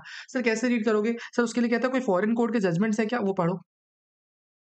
अपने को इंटरप्रिटेशन नहीं समझ में आ रहा, अपने को लग रहा है टैक्स लगना चाहिए इंडिया में, आपको एक एक को लग रहा है रशिया में लगना चाहिए। सर फॉरेन कोर्ट के जजमेंट्स पकड़ो, क्या फॉरेन कोर्ट के सिमिलर जजमेंट्स है, उसको पकड़ लो। उसके अलावा सर कोई म्यूचुअल एग्रीमेंट प्रोसीजर है, कोई म्यूचुअल एग्रीमेंट प्रोसीजर हो रखा है सर इंडिया रशिया के बीच में, ट्रीटी के अलावा सर कोई दूसरा एग्रीमेंट हो रखा है, तो एग्रीमेंट को पकड़ो, उसके थ्रू इंटरप्रिटेशन निकालो ट्रीटी का।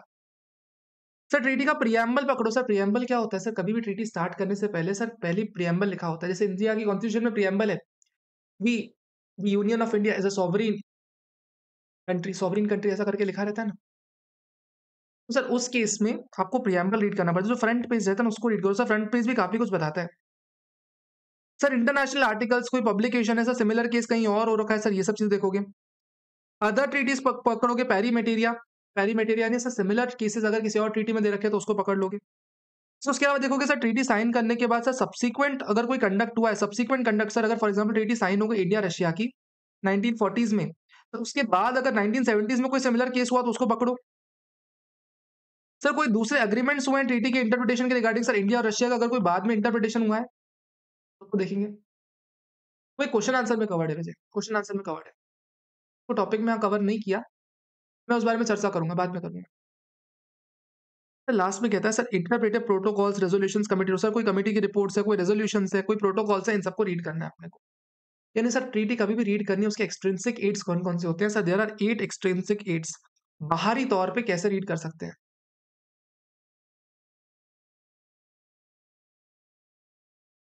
शायद मन भटक रहा है आपका, थोड़ा-सा फ़ोकस करो, मन मत भटकाओ। मन मत भटकाओ प्लीज़, थोड़ा-सा स्टेबिलिटी, टॉपिक चल रहा है।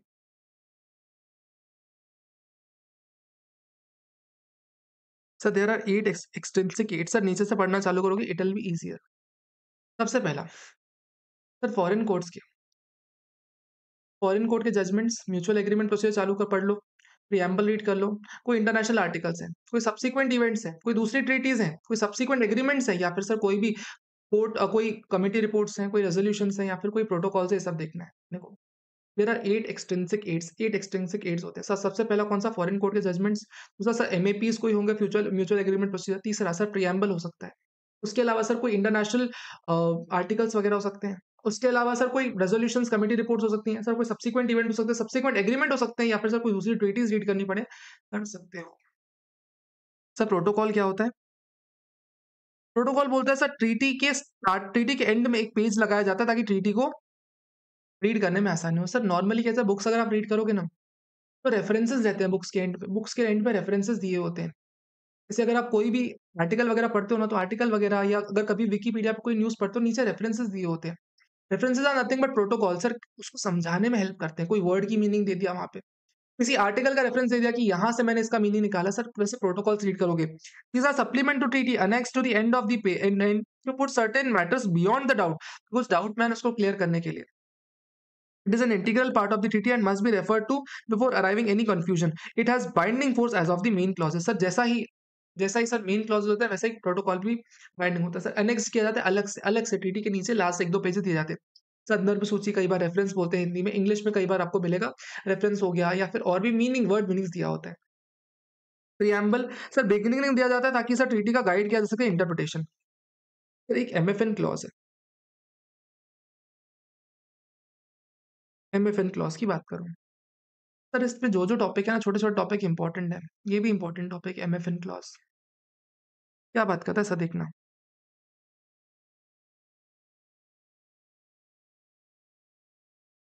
सर एमएफएन क्लॉज क्या बोलता है? हमारे बीच में सर मान लो मैं, राहुल, साद, विजय,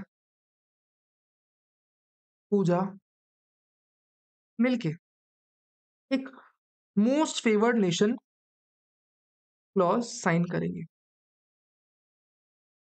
इससे होगा क्या सर? अगर मैं सात को कोई टैक्स रेट का बेनिफिट दूंगा ना, फॉर एग्जांपल 10% का इंटरेस्ट पे, तो मेरे को विजय को भी देना पड़ेगा, पूजा को भी देना पड़ेगा।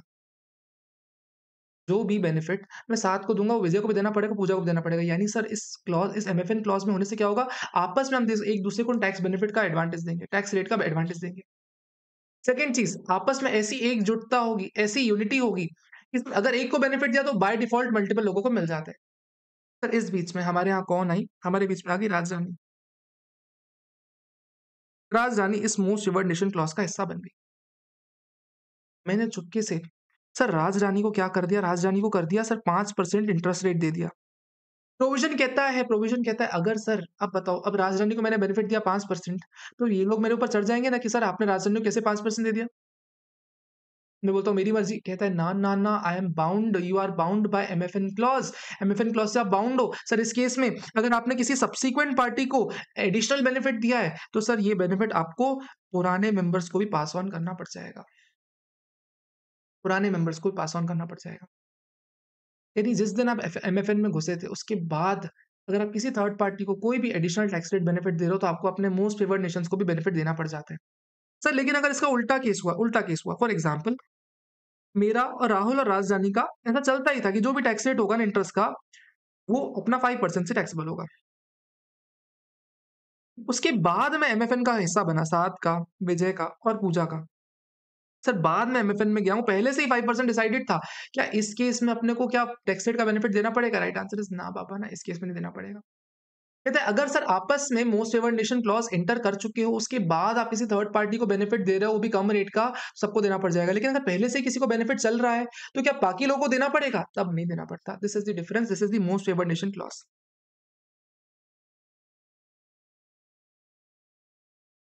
सर एक बार रीड करना मेरे साथ। The protocol of India's ETAA with some countries, especially the European states or OECD members, contains a provision referred as most favored nation clause. European countries का most favored nation clause India ने sign कर रखा है।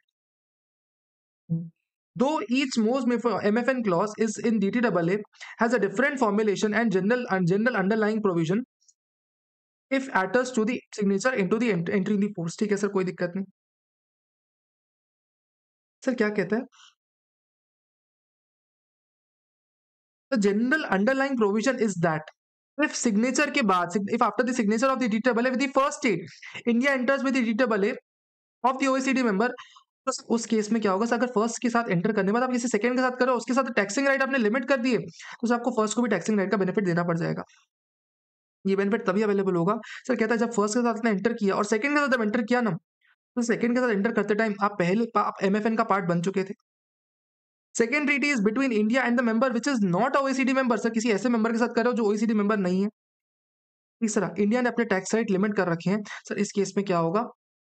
जो भी tax rate का benefit आप second party को दे रहे हो, वही सर आपको पूरे के पूरे एमएफएन के क्लॉज वाले सारे मेंबर्स को देना पड़ जाएगा। इससे ज्यादा कुछ मत करना, कोई इंपॉर्टेंट नहीं है। मतलब इससे ज्यादा कोई इंपॉर्टेंस नहीं है इसका। सर कहता है चारों को चारों कंडीशंस फुलफिल हो जाती है ना, आपने पहले एमएफएन का हिस्सा बन चुके थे, उसके अलावा आपने किसी थर्ड पार्टी को सर लोअर टैक्स रेट का बेनिफिट दिया, थर्ड पार्टी पकड़ी और लोअर टैक्स रेट का बेनिफिट दिया, तो नोटिफाई भी कर दिया आपने इसको। उस केस में कहता है कि आपको अलग अलग जितने भी सर एमएफएन क्लॉज के मेंबर्स हैं ना, मोस्ट फेवर्ड नेशन क्लॉज के मेंबर्स हैं ना, उन सबको बेनिफिट देना पड़ जाएगा। यही चीज यहाँ पे दिया हुआ है। Sir static and ambulatory approach. Sir treaty को रीड करने का मतलब सर वही कैसे कर सकते हो, जो लिखा हुआ या तो वो पकड़ लो, जिस टाइम पे लिखा गया था उस टाइम का मीनिंग पकड़ लो, या तो उसका प्रेजेंट डे मीनिंग पकड़ लो। ट्रीट सॉरी, अगर कोई मीनिंग का टर्म नहीं दे रखा सर, ट्रीटी अगर ट्रीटी में किसी वर्ड का मीनिंग नहीं दे रखा, प्रोविजन कह रहे सर जिस साल में ड्रॉ की थी, जिस साल में ट्रीटी साइन की गई थी, उस साल से मीनिंग उठा लो, या तो उसका प्रेजेंट डे मीनिंग पकड़ लो। दिस इज स्टैटिक अप्रोच, जो उस साल में दिया था उस साल का पकड़ लो, इस साल में दिया तो एम्बुलेटरी अप्रोच कर लो फॉलो। वीसीएलटी सर ये इंपॉर्टेंट क्वेश्चन है। VCLT Vienna convention law of treaty. Sir Vienna convention law of treaty क्या हुआ था सर? आपस में देश बैठे ताकि हम डीटीडब्ल्यू समझने के लिए कोई रूल्स डिसाइड कर सके। डीटीडब्ल्यू समझना है, उसके रूल्स डिसाइड कर सके सर, वो वीसीएलटी में डिसाइड हुआ था। सबसे पहला रूल आया था पैक्टा संट सर्वांडा। पैक्टा संट सर्वांडा पैक्टा संट सर्वांडा मतलब क्या होता है? ट्रीटी को आप गुड फेथ में रीड करोगे। आप ट्रीटी रीड करते हैं ना, मैलिशियस इंटेंशंस नहीं रख सकते। आप टैक्स बेनिफिट के लिए आप गुड फेथ में रीड करने वाले हो सर, इससे आपका भला हो, सामने वाले का भला हो, देश का भला हो, आपको ये देखना है हमेशा गुड फेथ में ट्रीटी को रीड करना है। Sir internal laws and observance of the treaties. Sir हो सकता है कि आपके ट्रीटी इंटरप्रिटेशन से लोकल लॉज में डिफरेंस आ जाए। ट्रीटी इंटरप्रिटेशन से आप लोकल लॉज में डिफरेंस आ जाए। सर कहते हैं एट पार्टी में और may not invoke the provisions of the internal laws as justification as a failure. Sir कहता है कि आपके लोकल लॉज में डिफरेंस आ जाए, इस कारण से आप ट्रीटी नहीं फॉलो कर सकते, ऐसा नहीं बोलने वाले कभी भी। सर फॉर एग्जांपल इंडिया और रशिया के बीच में रॉयल्टी का रेट है 20% रुपीज 20%। आपके लोकल लॉज बोलते नहीं 10% से टैक्सेबल करवाएंगे, या यूं बोलो आपके लोकल लॉज बोलते हैं 40% टैक्सेबल करवाएंगे। सर कहते हैं अगर आप किसी कारण से ट्रीटी को फॉलो नहीं कर पा रहे लोकल लॉज के कारण, या लोकल लॉज कभी भी कारण नहीं बनने से आपकी ट्रीटी नॉन कंप्लायंस का, आप एक्सचेंज ऑफ इन्फॉर्मेशन करने वाला कंप्लायंस, ऐसा बहुत सारे कंप्लायंसेस हैं। How to remember this point, ये थोड़ा सा मेहनत करनी पड़ेगी यार, honestly I don't know how to make you remember these points, थोड़े से इंपॉर्टेंट है। कोशिश करते हैं जितने इंपॉर्टेंट है सिर्फ उन्हीं में मार्क करेंगे, सारे नहीं मार्क करेंगे। सर पैक्टा संट सर्वांडा तो अपने को याद हो जाता है, गुड फेथ से होता है। Internal laws and observance of treaty, sir कहता है कभी भी ऐसा नहीं होना चाहिए ना कि आप ट्रीटीज को डिसऑनर करने का कारण ये बोल दो कि लोकल लॉज बना कर रहे हैं, ऐसा नहीं करना अपने को। ये सेकेंड इंटरप्रिटेशन का लॉ है। तीसरा sir non retro activity of treaty. Sir treaty को कभी आप रेट्रोस्पेक्टिवली नहीं अप्लाई करने वाले। फॉर एग्जांपल इंडिया और यूएसए की डीटीडब्ल्यू हुई और हमने बोला रॉयल्टी पिछले 50 साल से जो भी रॉयल्टी हुई है 40% टैक्सेबल होगी। सर ऐसा नहीं कर सकते आप कभी भी। रेट्रो एक्टिविटी नहीं कर सकते सर, बहुत पुराने रेट, बहुत बहुत बहुत पुराने टाइम से नहीं कर सकते। सर ट्रीटी का जो स्कोप होगा सर वो बाइंडिंग होने वाला है सारे के सारे लोगों के ऊपर, सारी टेरिटरी के ऊपर बाइंडिंग होने वाला है unless otherwise provided. Plus sir plus कुछ जनरल रूल ऑफ इंटरप्रिटेशन है सर, गुड फेथ में रीड करनी है, ऑर्डिनरी मीनिंग में रीड करनी है, प्रियम्बल के साथ रीड करनी है सर, जिस टाइम पे कंक्लूड की गई थी उस टाइम पे रीड करनी है, सब सब्सिक्वेंट एग्रीमेंट्स देखना है, उसके अलावा बाकी इंस्ट्रूमेंट्स चेक करो, सब्सिक्वेंट प्रैक्टिसेस देखो आपस में पार्टीज ने क्या किया और अदर रेलेवेंट टूल्स करो।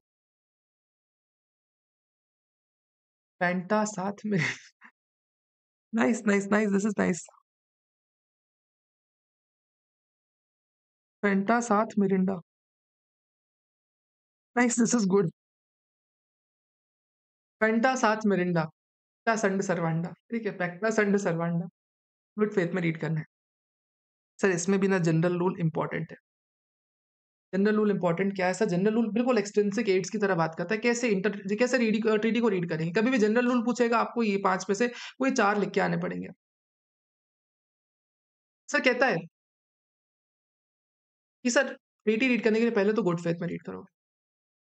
दूसरा सर इंटरप्रिटेशन प्रियम्बल के साथ करने वाले। तीसरा सर सब्सिक्वेंट इवेंट्स देख लो, पार्टीज की ट्रीटी देख लो, पूजा जी रॉक्स परफेक्ट। उसके अलावा सर क्या करोगे, इंस्ट्रूमेंट्स कोई बाद में अगर इंस्ट्रूमेंट्स हुए तो उनको चेक कर लो, बस 5 देख लो, 5 याद हो जाते बहुत है। Supplementary means of interpretation sir, कभी भी अगर ट्रीटी रीड करने से ऐसा हो जा रहा है, रीड करने से क्या हो रहा है, कोई ऐसा मीनिंग निकल रहा है जो आपको लग रहा है गलत है, मीनिंग देख के ही लग रहा है, तो आपके सप्लीमेंट्री मीन्स ले लोगे। सर कहता है अगर सर ट्रीटी आप 2 लैंग्वेजेस में लेके आ रहे हो, thank you Puja ji, good efforts, राजधानी की तरफ से थैंक यू। सर अगर कभी भी ना ट्रीटी आप मोर लैंग्वेजेस में लेके आ रहे हो, फॉर एग्जांपल अगर इंडिया और रशिया की है, इंडिया और रशिया की है, तो रशिया की language I don't no, but India की लैंग्वेज में टीटी डबल है आपको चाहिए कि नहीं, कन्नड़ा में भी चाहिए, तो आपको मेक श्योर करना पड़ेगा कि सर ट्रीटी ऑथेंटिकेटेड होनी चाहिए सर दूसरी कंट्री से भी, पहली बात। तो दूसरी बात सर उसका सेम मीनिंग निकलना चाहिए सर, कभी भी डिफरेंस ऑन मीनिंग नहीं निकलना चाहिए सर। आपका ऑब्जेक्ट ट्रीटी का मीट होना चाहिए, आप लैंग्वेज में चेंज नहीं करना कोशिश करके। लैंग्वेज में चेंज करते टाइम आपका ऑब्जेक्ट कभी भी डिफीट नहीं होना चाहिए ट्रीटी का। आप मल्टीपल लैंग्वेजेस में ऑथेंटिकेट करवा सकते हो, इस पॉइंट को आप नहीं भी याद करोगे तो भी चल जाएगा। General rule of third state sir, अगर इंडिया और रशिया की ट्रीटी है तो सर किसी और का इससे लेना देना नहीं होगा, सिर्फ इंटरप्रिटेशन के लिए यूज कर सकता है इस ट्रीटी को, अदरवाइज किसी काम की नहीं। Validity and continuance of enforce of treaty sir, treaty हमें ट्रीटी के प्रोविजंस लगते रहेंगे, कोई दिक्कत नहीं। सर कहता है अगर कभी भी कोई मटेरियल ब्रीच हो जाता है ट्रीटी के लिए, सर इंडिया और रशिया के बीच में बहुत गंदे टेंशन हो जाते हैं, मटेरियल ब्रीच हो जाता है, तो उस केस में जो ट्रीटी है ना उसको टर्मिनेट कर देंगे, सस्पेंड कर देंगे। सर मान लो सर कोई रेपुटेशन ऑफ ट्रीटी है सर, कोई कन्वेंशन के थ्रू निकाल दी गई, हमने ट्रीटी हटा दी, कोई आपस में एग्रीमेंट हुआ, हमने ट्रीटी को डिसरिगार्ड कर दिया, सर उस केस में ट्रीटी टर्मिनेट हो जाएगी। या फिर सर कोई सुपरवीनिंग इम्पॉसिबिलिटी हो जाती है सर, हम ट्रीटी को फॉलो ही नहीं कर सकते किसी ऐसे कारण से, तो भी सर टर्मिनेट हो जाएगी। लास्ट में कहता है सर अगर कोई परमानेंट कोई फंडामेंटल चेंज इन सर्कमस्टेंसेस हो गए, sir for example income tax loss की बात कर रहे थे, इंडिया ने इनकम टैक्स लॉस ही हटा दिए, सर इस केस में सुपरवीनिंग इम्पॉसिबिलिटी हो जाती है, इस केस में हमको ट्रीटी को हटाना पड़ जाएगा, ट्रीटी को स्क्रैप करना पड़ जाएगा। Sir emergence of new tax law sir, हो सकता है कि किसी कारण से आपके नए टैक्स लॉज आ जाए देश में, नए टैक्स लॉस आ जाए, इस कारण से भी सर जो एग्जिस्टिंग ट्रीटी है वो वॉइड बन जाती है। यानी सर टर्मिनेशन ऑफ ट्रीटी कब कब होगी, सुपरवीनिंग इम्पॉसिबिलिटी हो गई, मटेरियल ब्रीच हो गई, फंडामेंटल चेंज इन सर्कमस्टेंस हो गया, कोई नया लॉ आ गया, इस कारण से ट्रीटी अपनी वॉइड हो जाती है। सर ये वाला पॉइंट अगर आप छोड़ भी सकते हो, खुद से लिख दोगे तो भी नंबर मिल जाएंगे इसमें। अपने को याद क्या रखना है, गोल्डन रूल याद रखना है, वीसीएलटी याद करना है, उसके अलावा स्टैटिक एम्बुलेटरी अप्रोच भी याद करना पड़ेगा अपने को, एक एक दो दो नंबर का पूछ लेता है ये। एमएफएन क्लॉज में क्वेश्चन नंबर 5 है, एमसी क्वेश्चन नंबर 5 है आपके मॉड्यूल का, वो देख लेना, एक्सट्रिंसिक एड्स और इंटरप्रिटेशन, ये बस आपको देखना पड़ेगा, एनी 4, यानी 5-6 क्वेश्चन इसमें है। सर अगर रिवीजन लेक्चर लोगे यूट्यूब पे तो एग्जांपल दे देना, रिवीजन लेक्चर डला तो हुआ है इसका, मतलब पहले वाला रिवीजन डला हुआ है, लेट्स सी। तो this was all about your model tax, this was all about your interpretation of tax treaties. Next topic that is base erosion and profit shifting. Sir बड़ी बड़ी companies high tax paying jurisdiction से low tax paying countries में अपना profit transfer करती हैं, unnecessary transfer करती हैं, and sir transfer pricing का ना स्कोप बहुत लिमिटेड है। ट्रांसफर प्राइसिंग का स्कोप बहुत लिमिटेड है। आप ट्रांसफर प्राइसिंग एक एसोसिएट इंटरप्राइज से लगा सकते हो, अदर रिलेटेड पार्टी के लिए गार लगा सकते हो, मल्टीपल ऑप्शंस आपके पास अवेलेबल है। लेकिन स्टिल ट्रांसफर प्राइसिंग में ना कहीं न कहीं आप फँस जाओगे। There are multiple avenues available. आपने लोन दे दिया, आपने महँगे में सामान खरीदा, आपने रॉयल्टी ज़्यादा चार्ज कर ली, एक घंटे में ज़्यादा डेट दे दिया। Sir there are multiple avenues available. There are multiple avenues available, जहाँ पे अपना प्रॉफिट शिफ्ट कर सकते हो।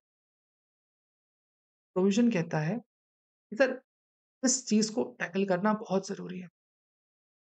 बेस इरोड करके जो कंपनियाँ प्रॉफिट को शिफ्ट कर जा रही हैं from high tax paying countries to low tax paying countries, उसको एडजस्ट करना बहुत ज़रूरी है। सर उसके लिए क्या हुआ, एक बड़ी सी संस्था आई, बड़ी सी ऑर्गनाइज़ेशन आई ओईसीडी। ओईसीडी ने भर-भर के ज्ञान दिया कि आप ये करो तो आपका प्रॉफिट शिफ्टिंग बचेगा, ये करो तो प्रॉफिट शिफ्टिंग बचेगा, ये करो तो प्रॉफिट शिफ्टिंग बचेगा। सर ऐसे 15 रिकमेंडेशंस दी ओईसीडी ने। ऐसे 15 एक्शन प्लान्स बताए ओईसीडी ने कि ऐसा-ऐसा एक्शन प्लान करो, आप अपना बेप्स को रोको, बेस इरोजन और प्रॉफिट शिफ्टिंग को अपने देश में होने से रोको। ये पूरा चैप्टर उसी के सेंट्रिक है। सर एग्ज़ैक्टली बेप्स होता क्या है? सर ऐसी टैक्स प्लानिंग स्ट्रैटेजीज़ करना जिससे सर एक्सप्लॉइट कर सको गैप्स को, मिसमैचेस को, टैक्स रूल्स को, ताकि सर प्रॉफिट डिसअपियर हो जाए हाई टैक्स पेइंग कंट्री से लो टैक्स पेइंग कंट्रीज़ में। सर फॉर एग्ज़ाम्पल इंडिया है। इंडिया में सर इक्विटी में पैसा उठाया जा सकता था, लेकिन मैंने जानबूझ के सर यूएसए से डेट ले लिया। यूएसए से डेट ले लिया। सर एक ऐसी एंटिटी है जिसमें सर 20% जिसकी 20% होल्डिंग मेरे पास है, 20% होल्डिंग मेरे पास है।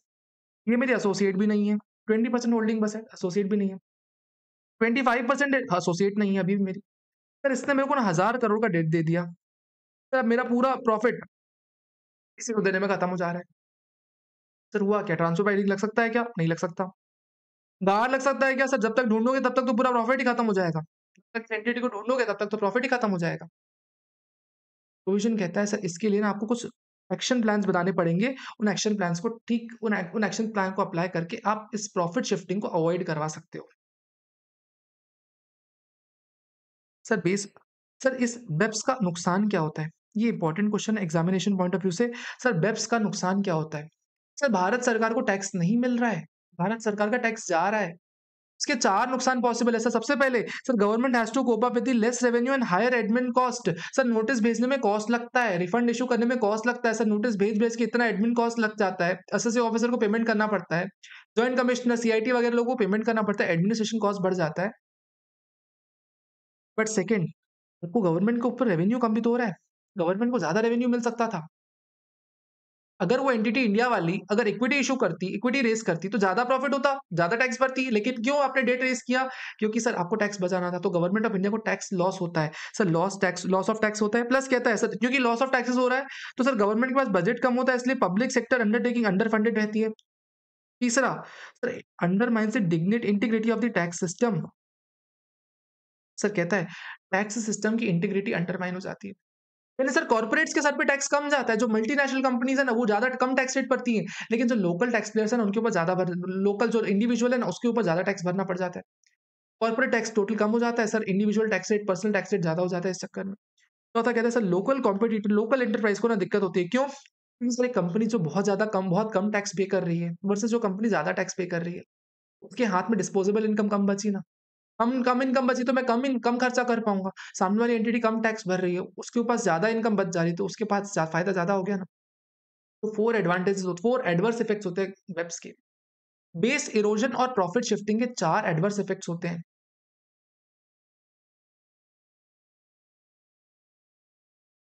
BEPS is nothing but tackling loopholes of transfer pricing, right? Not just transfer pricing but multiple ways, multiple things. सिर्फ ट्रांसफर प्राइसिंग के लूपहोल्स नहीं होते, और भी अलग-अलग लूपहोल्स पॉसिबल है, हम पढ़ेंगे उसको। और भी अलग-अलग लूपहोल्स होते हैं।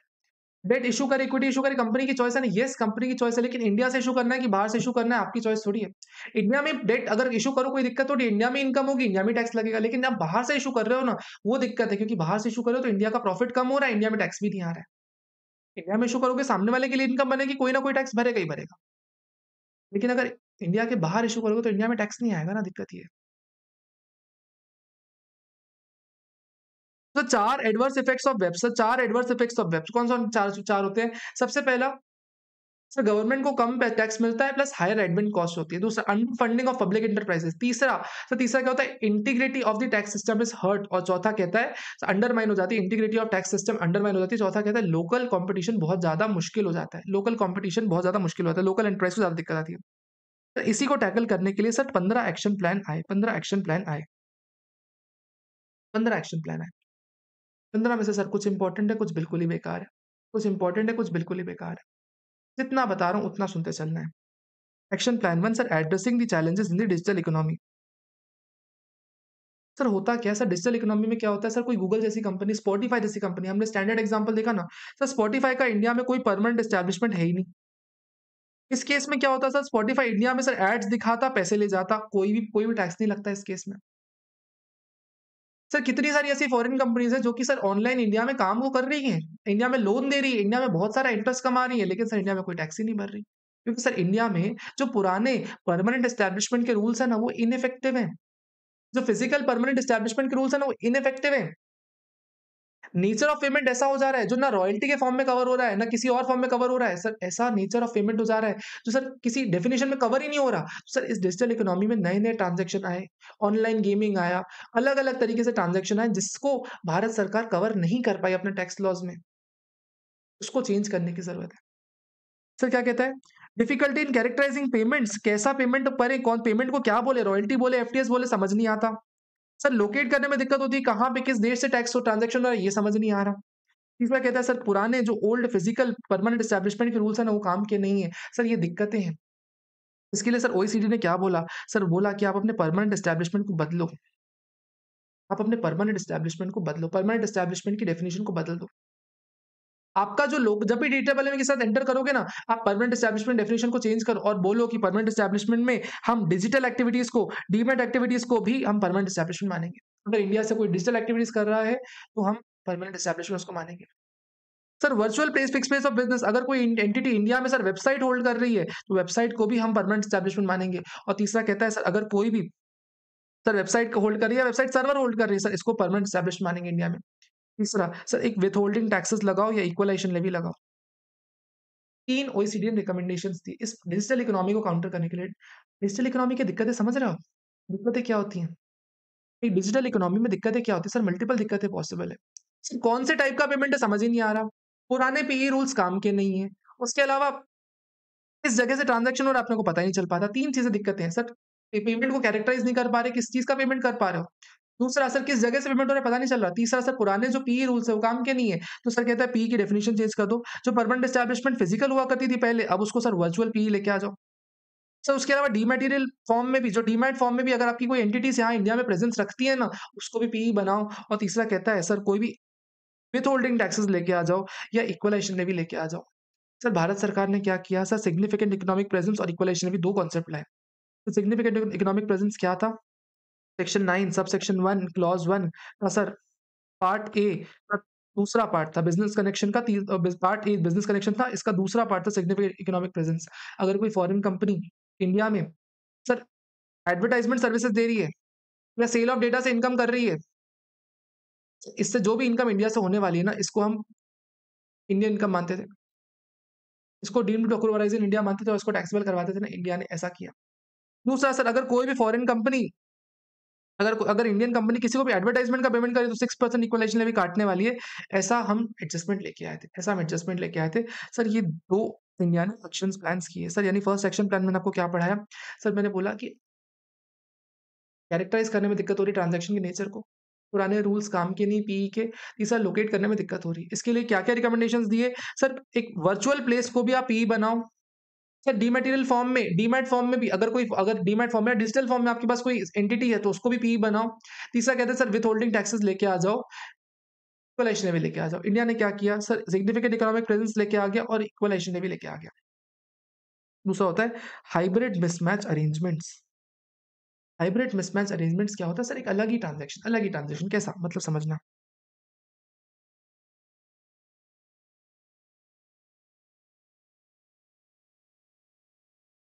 सर इंडिया है और ये है रशिया। रशिया में चलता है डिविडेंड डिस्ट्रीब्यूशन टैक्स। रशिया में चलता है डिविडेंड डिस्ट्रीब्यूशन टैक्स। ठीक है? और सर यहाँ पे जितना भी डिविडेंड रिसीट्स होती है ना, ये सब एग्जेम्प्ट होती है। डिविडेंड रिसीट्स एग्जेम्प्ट होती हैं।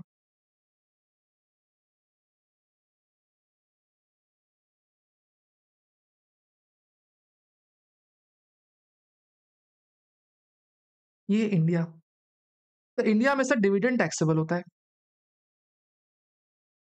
सर इंडिया में डिविडेंड टैक्सेबल होता है। सर इंडिया ने क्या किया, पीएनएल में सर इंटरेस्ट एक्सपेंडिचर किया, इंटरेस्ट एक्सपेंडिचर किया, सर डिडक्शन ले लिया। तो सर रशिया में यही इंटरेस्ट सर डिविडेंड बोला जाता है और एग्जेम्प्ट हो जाता है। रशिया में कोई डिविडेंड का कॉन्सेप्ट ही नहीं है सर, डिविडेंड इंटरेस्ट सब सेम चल रहा है, वहां पे एग्जेम्प्ट हो गया। सर हाइब्रिड मिसमैच अरेंजमेंट क्या बोलता है कि सर ट्रांजैक्शन एक के लिए कुछ और है, दूसरे के लिए कुछ और है। ट्रांजैक्शन एक के लिए कुछ और है, दूसरे के लिए कुछ और है। इंडिया में उसको इंटरेस्ट मान लिया गया इसलिए डिडक्शन ले लिया गया, रशिया में उसको डिविडेंड मान लिया गया और डीडीटी लगता है तो एग्जाम्प्ट करवा दिया गया। सर एक ट्रांजैक्शन का अलग अलग दोनों जगह पे जो यूज केस है ना, एक ट्रांजैक्शन का दो अलग अलग जगह पे जो इंटरप्रिटेशन निकल रहा है ना, एक ट्रांजैक्शन का अलग अलग ट्रीटमेंट हो रहा है ना सर, इसको आपको नलीफाई करना पड़ेगा। क्योंकि सर इसने क्या किया, एंटिटी ने जबरदस्ती सर इंडिया से डिडक्शन भी ले लिया और वहां पे एग्जाम्प्ट भी करवा दिया। सर जबरदस्ती इनकम ट्रांसफर हो गई बिना टैक्स भरे।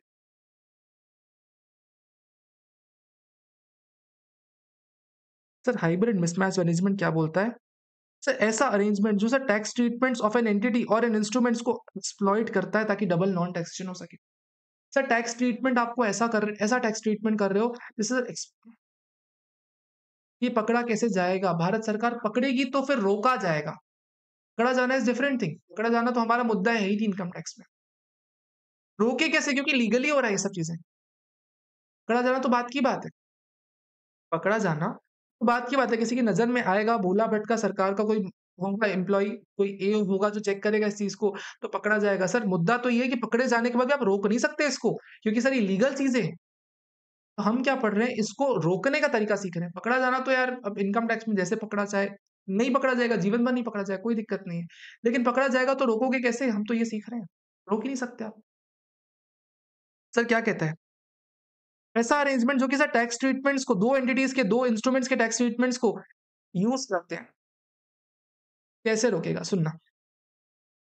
कैसे कैसे रोकेगा, सुनना। पहले मीनिंग देख लो। सर ऐसा अरेंजमेंट जिससे tax treatment of a same instrument is treated in different countries, एक ही इंस्ट्रूमेंट अलग अलग कंट्रीज में अलग अलग तरीके से ट्रीट होता है, उस ट्रीटमेंट के कारण सर डबल नॉन टैक्सेशन हो रहा है ना, उसको अवॉइड करने के लिए हाइब्रिड मिसमैच अरेंजमेंट को न्यूट्रलाइज करना पड़ेगा। सर ओईसीडी ने क्या बोला, बोला सर अपने अमेंड टैक्स लॉज को अमेंड करो और टैक्स ट्रीटीज को न्यूट्रलाइज करो। सर आप अपने टैक्स लॉज में ऐसे प्रोविजन डाल दो कि अगर वहां एग्जाम्प्ट है तो यहाँ टैक्स भरना पड़ेगा। आप अपने टैक्स लॉस में ऐसे प्रोविजन डालो, अगर वहां एग्जाम्प्ट है तो यहाँ टैक्स भरो। सर ये सब बातें किनारे कर दो, सब बातें किनारे कर दो। ये सब बातें जनरल अमेंडमेंट्स काम की नहीं। सर एक इंपॉर्टेंट क्वेश्चन है सर, कौन कौन से ऐसे केसेस रहते हैं जो बताएंगे, कौन कौन से ऐसे केसेस हैं जो बताएंगे कि हाइब्रिड मिसमैच अरेंजमेंट हुआ है। सर दो डिडक्शन सिंगल बोरोवर के लिए,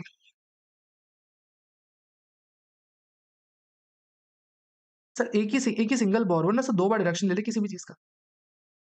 तो दो बार डिडक्शन कैसे पॉसिबल है सर, जैसे for example isn't it possible sir कई बार कि सर अगर मेरे को डिविडेंड मिल रहा है, डिविडेंड रिसीव हो रहा है, तो सर रिसीव जितना होता है, फॉर एग्जाम्पल 100 करोड़ का, इसको पे करने के लिए अगर मैंने इंटरेस्ट पेमेंट किया है, इंटरेस्ट का पेमेंट किया हुआ है सर, तो 20% अलाउ हो जाता है सर। 80 करोड़ रुपीज रिसीव हुआ और सर मैंने 80M में सर 100 करोड़ का डिडक्शन ले लिया। सर एक ही चीज का दो बार डिडक्शन ले लिया, ऐसा पॉसिबल है ना इंटरनेशनल लेवल पे कि सर किसी किसी ट्रीटमेंट के कारण सर एक ही चीज का दो बार डिडक्शन ले लूं मैं? पॉसिबल तो होगा ना सर ऐसा। उसी चीज की बात करते हैं सर, एक ही चीज का डिडक्शन अगर दो बार ले सकते हो ना आप, उस एक ही डिडक्शन एक ही बोरोइंग के लिए दो बार डिडक्शन ले रहे हो, उसको अवॉइड करना, ये भी एक एग्जांपल है सर हाइब्रिड मिसमैच अरेंजमेंट का। सर डिडक्शन लेना बिना करेस्पॉन्डिंग इनकम ऑफर की, सर कई बार आपने इनकम ऑफर की ही नहीं, डिडक्शन ले लिया सर, अक्रूवल बेसिस पे इनकम ऑफर कर दी, डिडक्शन क्लेम कर लिया। सर आपने टैक्स क्रेडिट को यूज़ किया, जानबूझ के सर टैक्स क्रेडिट को यूज़ किया। और चौथा कहता है सर आपने एग्ज़ेम्पशन रेज़ीम में पार्टिसिपेट किया, आपने सर इनकम अपनी लो टैक्स जुरिस्डिक्शन में दिखाई और एग्ज़ेम्पशन रेज़ीम में पार्टिसिपेट कर लिया। यदि अपनी इनकम को सर फॉर एग्ज़ाम्पल किसी ऐसी कंट्री में शिफ्ट कर दिया जो कि लो टैक्स पेइंग कंट्री है, तो प्रोविज़न कहता है सर ये 4 इंस्टेंसेस होते हैं जहाँ पे आपको दिखेगा कि डबल नॉन टैक्सेशन हो रहा है या जहाँ पे आपको दिख रहा है कि हाइब्रिड मिसमैच अरेंजमेंट हो रहा है। एंड सर ये एग्ज़ामिनेशन पॉइंट ऑफ व्यू से इम्पोर्टेंट क्वेश्चन है। 4 ऐसे इंस्टेंसेस जो दिखाते हैं कि हाइब्रिड मिसमैच अरेंजमेंट हुआ है। सर एक ही बोरोइंग पे 2 बार डिडक्शन ले लेना। सर उसके अलावा सर बिना इनकम ऑफर के डिडक्शन ले लेना। तीसरा सर टैक्स क्रेडिट को मिसयूज़ करना और चौथा सर एग्ज़ेम्पशन रेज़ीम में पार्टिसिपेट करना। आई डोंट रिमेंबर कि ये May 24 में पूछा गया था कि नहीं पूछा गया था, लेकिन कभी ना कभी पूछा गया है। ये आईसीएआई का स्टडी मटेरियल का क्वेश्चन है। So this is hybrid mismatch arrangement. Sir इतना बस आपको याद रखना है, इससे ज़्यादा कुछ भी नहीं याद रखना। तीसरा sir controlled foreign operations. Sir controlled foreign operations क्या होता है? 2 अब तक पढ़े आपने, 2 याद रहेंगे क्या? Digital economy plus hybrid mismatch arrangement. Digital economy and hybrid mismatch arrangement 2 याद रहेंगे। Digital economy, hybrid mismatch arrangement. Digital economy क्या? इक्वलाइजेशन भी लाना पड़ेगा अपने को। हाइब्रिड मिसमैच अरेंजमेंट क्या? सर एक के लिए इंटरेस्ट, एक के लिए डिविडेंड, दोनों में एग्जेम्पशन।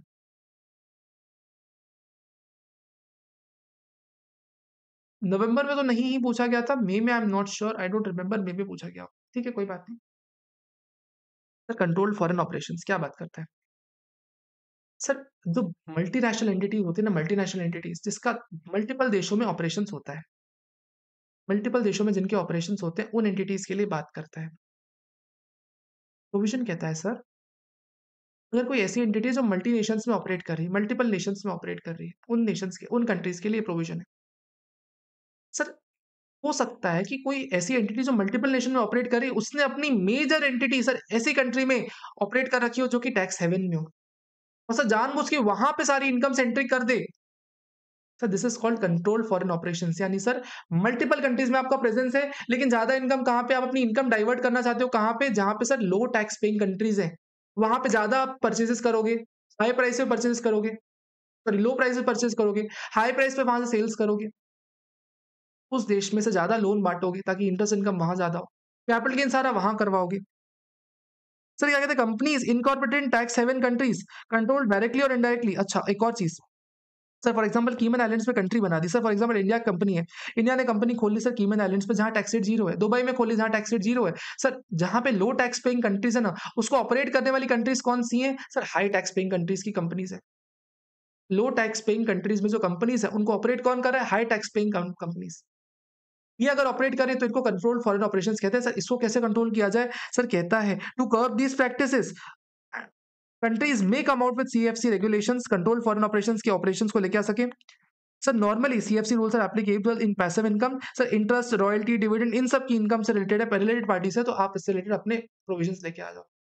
आप कंट्रोल्ड फॉरेन ऑपरेशंस को रोकने के लिए अपने प्रोविजंस लेके आ जाओ, सिंपल कहता है। सर सरकार क्या लेके आ गई? ट्रांसफर प्राइसिंग वगैरह सब इसमें है, लेकिन इसमें कुछ मेंशन एज सच नहीं सरकार क्या लाई है। बाकी सर ये पॉइंट कम इंपॉर्टेंट हो जाता है इसलिए क्योंकि इस पे ज्यादा डेप्थ नहीं है, इस पॉइंट में मॉड्यूल में है लेकिन काम की डेप्थ नहीं है। कंट्रोल ऑफ फॉरेन ऑपरेशंस क्या? अगर किसी कंपनी कोई हाई टैक्स पेइंग कंपनी है, उसने अपने ऑपरेशंस कहाँ, उसके पास एक दूसरी कंपनी भी है, कौन सा? लो टैक्स पेइंग कंट्रीज में, और वो अपने ऑपरेशंस डाइवर्ट कर रहा है उस एंटिटी से। इस चीज को कंट्रोल करने के लिए सरकार को अपने नियम लाने चाहिए, रूल्स लाने चाहिए। वो रूल्स किसके ऊपर बेस्ड होने चाहिए? सर पैसिव इनकम पे ज्यादा बेस्ड होने चाहिए, क्योंकि पैसिव इनकम में ज्यादा रिस्क रहता है। That is what controlled foreign operations is. Next point is the section action plan number 4। Action plan number 4 क्या कहता है? सर अगर loan given by country in a tax haven country to a country having high tax jurisdiction. Sir for example Dubai में कोई corporate tax है ही नहीं, Dubai में कोई कॉर्पोरेट टैक्स है ही नहीं, दुबई ने इंडिया में लोन दे दिया भर भर के, दुबई की एक एंटिटी ने भर भर के इंडिया में लोन दे दिया, तो इंडिया का सारा प्रॉफिट दुबई में चला जाएगा। प्रोविजन कहता है इस चक्कर में टैक्स कम हो जाएगा इंडिया में। तो इसके लिए क्या करें? सर इसके लिए क्या करें? इसके लिए भारत सरकार क्या करे? सर इंटरेस्ट पेमेंट के लिए भारत सरकार ने क्या किया, याद है कुछ? इंटरेस्ट पेमेंट के लिए भारत सरकार ने क्या किया? सर अगर आप किसी भी एसोसिएट एंटरप्राइज को पेमेंट करते हो, अगर एसोसिएट एंटरप्राइज को पेमेंट करते हो, तो सर 1 करोड़ तक का पेमेंट कर सकते हो या 30% ऑफ EBITDA कर सकते हो। ये हो गया sir interest deduction. Sir action plan number 4 interest deduction की बात करता है। सर ओईसीडी ने क्या बोला? सर ओईसीडी ने 3 रूल्स रिकमेंड किए। सर कौन-कौन से 3 रूल्स? सर एंटिटी लेवल पे इतना डिडक्शन अलाउ करवाओ, फॉर एग्जांपल 30% ऑफ इबिटा दे दो एंटिटी लेवल पे। सर ऑर्गेनाइजेशन लेवल पे 50% ऑफ इबिटा अलाउ करवा दो। और लास्ट में कहता है टारगेटेड रूल्स में सर किसी स्पेसिफिक सेक्टर के लिए स्पेसिफिक रूल्स लेके आ जाओ, इतना ओईसीडी ने रिकमेंड किया। एंटिटी लेवल पे इतना इतना इंटरेस्ट अलाउ करवाओ। एफडीआई भी इंडिया में आएगा। बात तो सही है, बात तो सही है, बट एफडीआई का कॉस्ट बहुत ज्यादा है ना। एफडीआई का कॉस्ट बहुत ज्यादा होता है ना।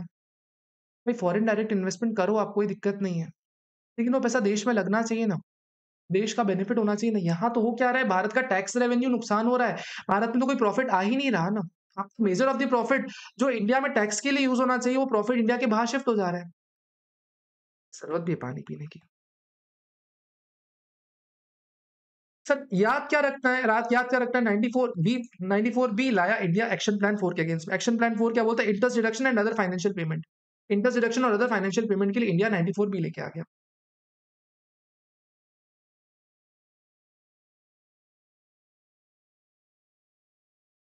सब तक मतलब क्या क्या पढ़ लिया हमने? हमने एक्शन प्लान 1 पढ़ा, डिजिटल इकोनॉमी। दूसरा एक्शन प्लान हमने पढ़ा कौन सा? Sir hybrid mismatch arrangement. तीसरा कंट्रोल फॉरेन ऑपरेशंस। उसके अलावा चौथा हमने पढ़ा, सर हमने पढ़ा इंटरेस्ट पेमेंट। इंटरेस्ट पेमेंट में 94 बी लेके आया इंडिया, बस इतना पढ़ा। 4 एक्शन प्लान पढ़े, चारों में कोई दिक्कत है क्या? चारों में कोई इतनी टेक्निकल चीज मिली क्या? सर कोई टेक्निकल चीज इतनी ज्यादा नहीं थी। लास्ट नहीं, fifth point, counter harmful tax practices. Provision कहता है sir counter harmful tax practices कैसे करेंगे? सर लोग क्या करते थे ना, लोग क्या करते थे कि पेटेंट डेवलप करते यूएसए में, पेटेंट डेवलप करते हाई टैक्स पेइंग कंट्री में, खर्चा सारा वहां करते, लेकिन रजिस्टर वहां करवाते जहां पे कोई टैक्स लगता ही नहीं है। क्या बोला मैंने? क्या बोला मैंने? सर पेटेंट डेवलप करते उस देश में जिस देश में ज्यादा टैक्स बन रहा है, लेकिन रजिस्टर करवाते जहां पे सर कम टैक्स लगता है, जीरो टैक्स लगता है। तो प्रोविजन कहता है, सर प्रोविजन कहता है कि इसको रोको, तो रोको। सर रॉयल्टी उस देश में रिसीव होगी जिस देश में, तो एक्शन प्लान कौन से इंपॉर्टेंट लास्ट में बताऊंगा विजय, लास्ट में बताऊंगा, अभी नहीं बताऊंगा। सुनना, पेटेंट डेवलप उस देश में करो जिस देश में ज्यादा टैक्स होना, ज्यादा टैक्स पेंगे, लेकिन रजिस्टर कहाँ हो रहा है? रजिस्टर कहाँ हो रहा है? रजिस्टर कहाँ हो रहा है? उस देश में जहाँ पे टैक्स रेट कम है, बहुत कम टैक्स रेट है। इसको काउंटर करो, इसको काउंटर करो। सर काउंटर कैसे करोगे? सर किसको कैसे अवॉइड करवाओगे? प्रोविजन कहता है आप अपने देश में इंसेंटिव्स दो, अपने देश में लेस टैक्स के इंसेंटिव्स दो रॉयल्टी वगैरह के लिए। तो सर कैसे टैक्स इंसेंटिव्स दे सकते हो? सर कम टैक्स रेट्स दो ना, आप इंडिया में कम टैक्स रेट्स लगाओ ना, लेकिन उसमें कंडीशन लगाओ, ये कंडीशन लगाओ कि मेजॉरिटी ऑफ द खर्चा इंडिया में, मेजॉरिटी ऑफ द खर्चा अपने देश में किया हुआ हो। सर इसी चीज को काउंटर करने के लिए इंडिया क्या लेके आया? सर इंडिया लेके आया 115 बीबीएफ। सर रॉयल्टी पेटेंट, अगर कभी भी रॉयल्टी और पेटेंट रिसीव हो रहा है इंडिया में, तो इंडिया में टैक्सेबल होता है वो। सर 10% टैक्सेबल होता है, वो भी तब सर जब 75% ज्यादा खर्चा इंडिया में किया हो तभी टैक्सेबल होता है। सर इस केस में ये इंडिया ये लेके आया। सर काउंटर हार्मफुल प्रैक्टिसेस में कहता है सर जो भी इंटेलेक्चुअल प्रॉपर्टी से रिलेटेड इनकम है ना, उस डायरेक्शन में होना चाहिए जहां पे रिसर्च किया हुआ है। सर लो टैक्स बेनिफिट दो, ताकि सर आप खर्चा लो टैक्स का बेनिफिट दे दो आप। लो टैक्स का बेनिफिट होना चाहिए, लो टैक्स का बेनिफिट मिल जाए आपको, और वैल्यू क्रिएशन जिस देश में हो रखा है उसी देश में टैक्सेस आए।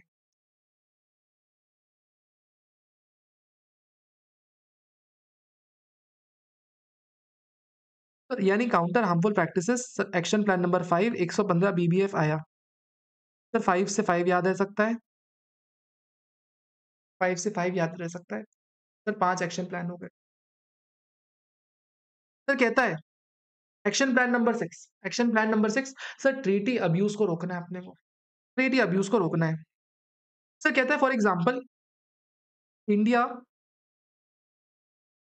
और मॉरिशियस में एक बेनिफिट है, इंडिया और मॉरिशियस में एक बेनिफिट है। सर जो भी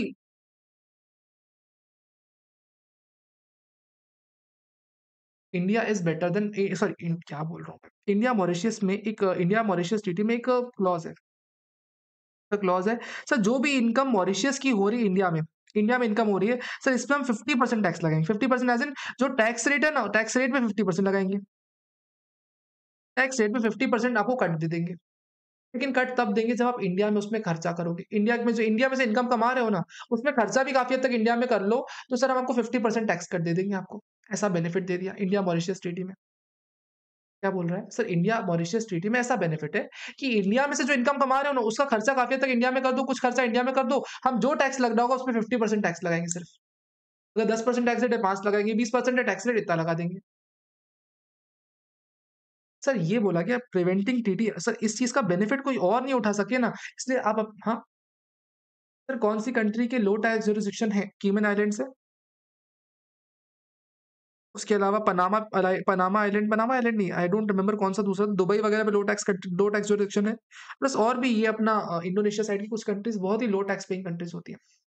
पनामा आइलैंड्स होता है शायद वगैरह, वेस्ट इंडियन आइलैंड्स, क्यूबा वगैरह इन सब में बहुत लो टैक्स पेइंग कंट्रीज़ है ये सब। सर क्या कहता है? प्रिवेंटिंग ट्रीटी अब्यूज़ मतलब सर आप ट्रीटी का एडवांटेज उठा रहे हो जबकि ट्रीटी आपके लिए बनी नहीं है। फॉर एग्ज़ाम्पल इंडिया मॉरिशस की ट्रीटी है, सर बेनिफिट चाइना ले जा रहा है, ऐसा आपको अवॉइड करना है। ऐसा अवॉइड करने के लिए क्या करेंगे? सर ऐसा अवॉइड करने के लिए क्या करेंगे? सर लिमिटेशन ऑफ बेनिफिट आप क्लॉज़ लाओ। लिमिटेशन ऑफ बेनिफिट क्लॉज़ लाओ। Sir limitation of benefit clause क्या बोलता है? सर अगर आप इतना एक्सपेंडिचर करोगे तो ही आपको खर्चा अलाउ करेंगे। यानी सर फॉर एग्ज़ाम्पल जैसे इंडिया मॉरिशस की ट्रीटी है, आपको 50% टैक्स रेट का बेनिफिट तभी देंगे जब वो 7 लाख रुपए तक का खर्चा इंडिया में करेगा तब जाके सिर्फ 50% का बेनिफिट देंगे टैक्स रेट का। Sir PPT rules, sir PPT principal purpose of transaction के बेसिस पे sir general anti avoidance rule लेके आ जाओ। प्लस ट्रीटी में क्लियरली स्टेट कर दो कि ये ट्रीटी शॉपिंग के लिए नहीं है। इंडिया ने क्या किया सर, इंडिया मॉरिशस ट्रीटी में ना अगर 7 लाख के ऊपर का खर्चा कभी भी कोई कर रही है मॉरिशस की कंपनी, तो जो टैक्स रेट होता है वो 50% से हो जाता है। जो भी टैक्स रेट लगता है उसका 50% हो जाता है। यानी सर अब तक हमने इसमें क्या पढ़ा? ट्रीटी अब्यूज़ में क्या पढ़ा हमने? सर आपको अपनी ट्रीटी का अब्यूज़ रोकना है। सर जो भी ट्रीटी का बेनिफिट आप दे रहे हो ना किसी एंटिटी को, किसी देश को ट्रीटी से बेनिफिट दे रहे हो ना, उस ट्रीटी का बेनिफिट कोई और ना ले जाए। कोई और ना ले जाए, ट्रीटी शॉपिंग करके कोई और बेनिफिट ना ले जाए। उस बेनिफिट को रोकने के लिए, उस अब्यूज़ को रोकने के लिए आपको क्या करना पड़ेगा सर, आपको लिमिटेशन ऑफ बेनिफिट डालना पड़ेगा। लिमिटेशन ऑफ बेनिफिट मतलब सर कुछ खर्चे इंडिया में करने पड़ जाएँगे तो ही बेनिफिट मिलेगा। थोड़े टाइम के लिए पैसे इंडिया में रखने पड़ेंगे तो ही बेनिफिट मिलेगा। सर ऐसे कुछ क्लॉज़ेज़ आपको डालने पड़ जाएँगे ताकि कोई और आपकी ट्रीटी को शॉप ना कर सके। ये लिमिटेशन ऑफ बेनिफिट लेके आ जाओ। प्लस दूसरा कहता है सर क्लियरली ट्रीटी में स्टेट कर दो कि ये ट्रीटी शॉपिंग के लिए नहीं बनी हुई है। This is action plan number 6 treaty shopping. Action number 7 sir artificial avoidance of PE status OECD recommendation. Sir कहते हैं कुछ लोग ट्राई करते हैं अपनी पी को छुपाने का, परमानेंट एस्टेब्लिशमेंट को छुपाने का। सर हमने एक परमानेंट एस्टेब्लिशमेंट का रूल बनाया है कि अगर वेबसाइट इंडिया में है, सर उसका पीई मान लिया उसको पीई मान लिया जाएगा, हमने बनाया। या फिर सर एक रूल होता है सर अगर आपको याद हो, सर 183 डेज़ के लिए 183 डेज़ के लिए अगर पर्सन इंडिया आता है, यूएन मॉडल में अगर कोई पर्सन अगर 183 डेज़ के लिए इंडिया आता है, उसको सर्विस पी माना जाता है, सर्विस पी माना जाता है। सर उन्होंने जानबूझ के ट्राई किया कि सर 183 डेज़ रहा तो सही, लेकिन उन्होंने ऐसा शो करने की कोशिश की कि 180 डेज़ से कम रहा है। सर आर्टिफिशियली अवॉइड करने की कोशिश की इन्होंने। जानबूझ के सर हर बार से आता था 182 डेज़ के लिए आता था, बहुत सारा पैसा कमा जाता था। जानबूझ के सर इस पी रूल को बायपास करने की कोशिश की। सर इसलिए क्या कहता है सर, आप पी रूल्स को चेंज कर दो। पी रूल्स को एडजस्ट करो ऐसा ताकि आपको कोई बेनिफिट नहीं उठा पाए। एक्शन प्लान नंबर 8 से लेके 10 तक हर sir high risk transaction. Sir कहता है जो भी इंटेंजिबल से रिलेटेड ट्रांसफर प्राइसिंग है ना, इंटेंजिबल्स को कभी ट्रांसफर कर रहे हो। फॉर एग्ज़ाम्पल अगर चाइना और इंडिया में कोई अगर पेटेंट की डील हो रही है, तो उस पेटेंट की डील पे ध्यान देना। दूसरा सर जो भी कॉन्ट्रैक्चुअल एलोकेशन ऑफ रिस्क और रिवार्ड है सर, रिस्क रिवार्ड अगर कभी भी या फिर कोई भी हेड ऑफिस एक्सपेंसेस एलोकेट हो रहे हैं, तो उन हेड ऑफिस एक्सपेंसेस का एलोकेशन ढंग से देख लेना। कहीं ज़्यादा ना एलोकेट कर दे, प्रॉफिट आपका पूरा शिफ्ट हो जाएगा। प्लस कहता है सर कभी भी अगर कोई हाई रिस्क एरियाज़ है ना, उन पे ज़्यादा फोकस करना है। सर जैसे कि ट्रांसफर प्राइसिंग, उसके अलावा कंट्रोल्ड फॉरेन ऑपरेशंस जो कि कमर्शियल रेशनल नहीं है, या फिर ब्रांच एक्सपेंसेस सर इनसे रिलेटेड खर्चों को आपको ज़्यादा ध्यान देना है। यानी सर हाई रिस्क एरियाज़ पे ज़्यादा फोकस करना है। यहाँ पे आपको अपने रूल्स ऐसे ड्राफ्ट करने हैं कि हाई रिस्क एरियाज़ भी आपके अवॉइड हो जाएँ। एक्शन प्लान नंबर 8 से लेके 10 तक क्या बोलता है? सर कहता है इंटेंजिबल्स का ध्यान देना है, कॉन्ट्रैक्चुअल ऑब्लिगेशन का ध्यान देना है और हाई रिस्क एरियाज़ पे ध्यान देना है। सर एक बार 1 से लेके 10 तक रिविज़िट कर रहे हैं। सर डिजिटल इकोनॉमी 1 वाला, दूसरा हाइब्रिड मिसमैच अरेंजमेंट, तीसरा कंट्रोल्ड फॉरेन ऑपरेशंस, चौथा सर 94 बी इंटरेस्ट पेमेंट, 5वां sir preventive harmful practices, 115 F और बीबीएफ, फिर 6th वाला क्या था sir, treaty abuse, sir artificial avoidance of PE, avoidance of PE. 8 से लेके 10 तक सर कौन सा होता है? सर 8th वाला होता है इंटैंजिबल्स वाला। 9th वाला होता है sir contractual sorry risk reward allocation. तो रिस्क रिवॉर्ड एलोकेशन। और 10th वाला कहता है सर हाई रिस्क एरियाज वाला। सर एक्शन प्लान 11 बोलता है सर आप टाइम टू टाइम चेक करते रहो। टाइम टू टाइम चेक करते रहो कि वेब्स हो रहा है कि नहीं हो रहा है। सर कैसे चेक करोगे? Sir there are 6 indicators which indicate कि बेस इरोड हो रहा है और प्रॉफिट शिफ्ट हो रहा है। देयर आर 6 इंडिकेटर्स सर आपको 5 बस याद रखने हैं, 5 या 4 याद रखने हैं इसमें से। ये इंपॉर्टेंट क्वेश्चन है अब तक में। सर क्या 5 या 4 याद रखने हैं? सर कहता है profit rate of MNEs in low tax countries is higher than group average profit. Sir क्या बोलता है मतलब? सर फॉर एग्जांपल अगर एक कंपनी है सर मल्टीपल देशों में उसका ऑपरेशंस है। कोई कंपनी है उसका मल्टीपल देशों में ऑपरेशंस है। उसका जो प्रॉफिट रेट है ना उन देशों में ज्यादा है जिस देश में टैक्स कम है।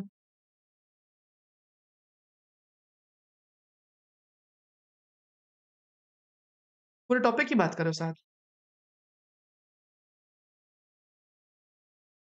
पूरा टॉपिक।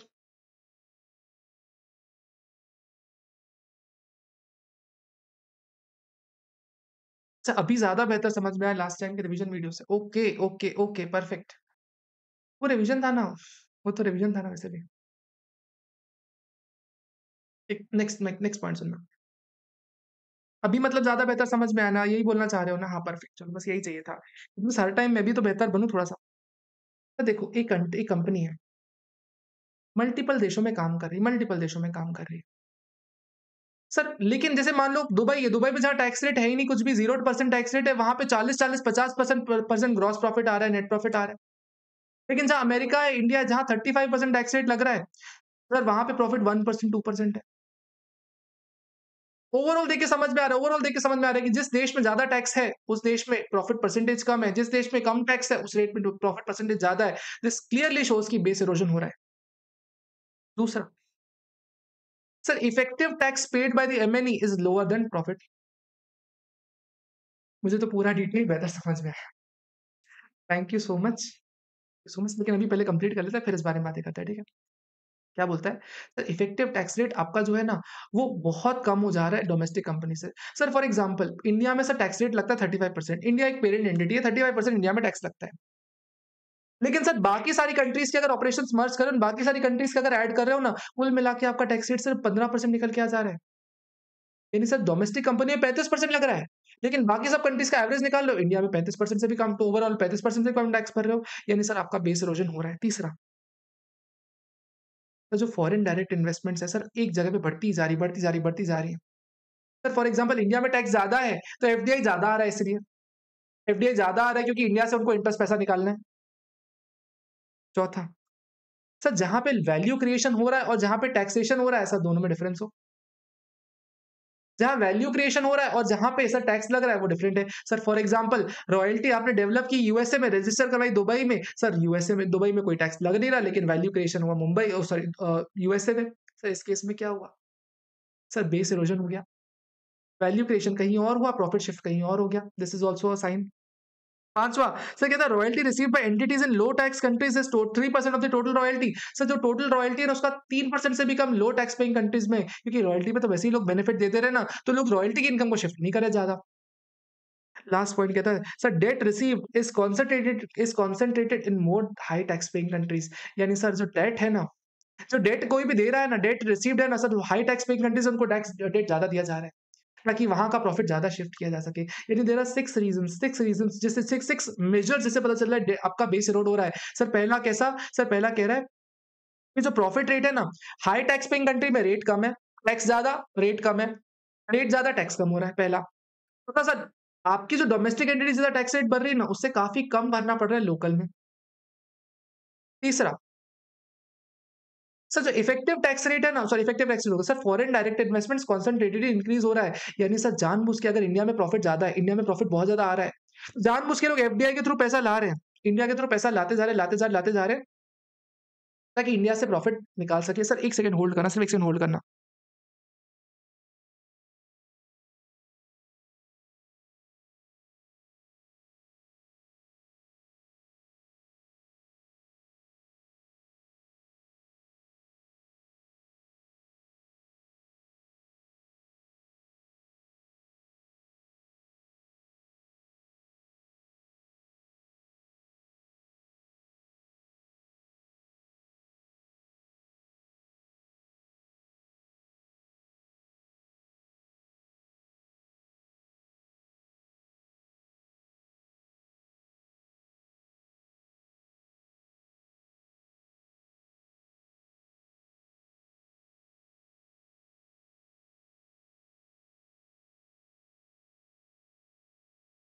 तो क्या बात चल रही थी? सर 6 ऐसे मेजर्स रहते हैं जो बेस इरोजन प्रॉफिट शिफ्टिंग हो रही है ऐसा बता रहे हैं। सर क्या बात कर रहे हो?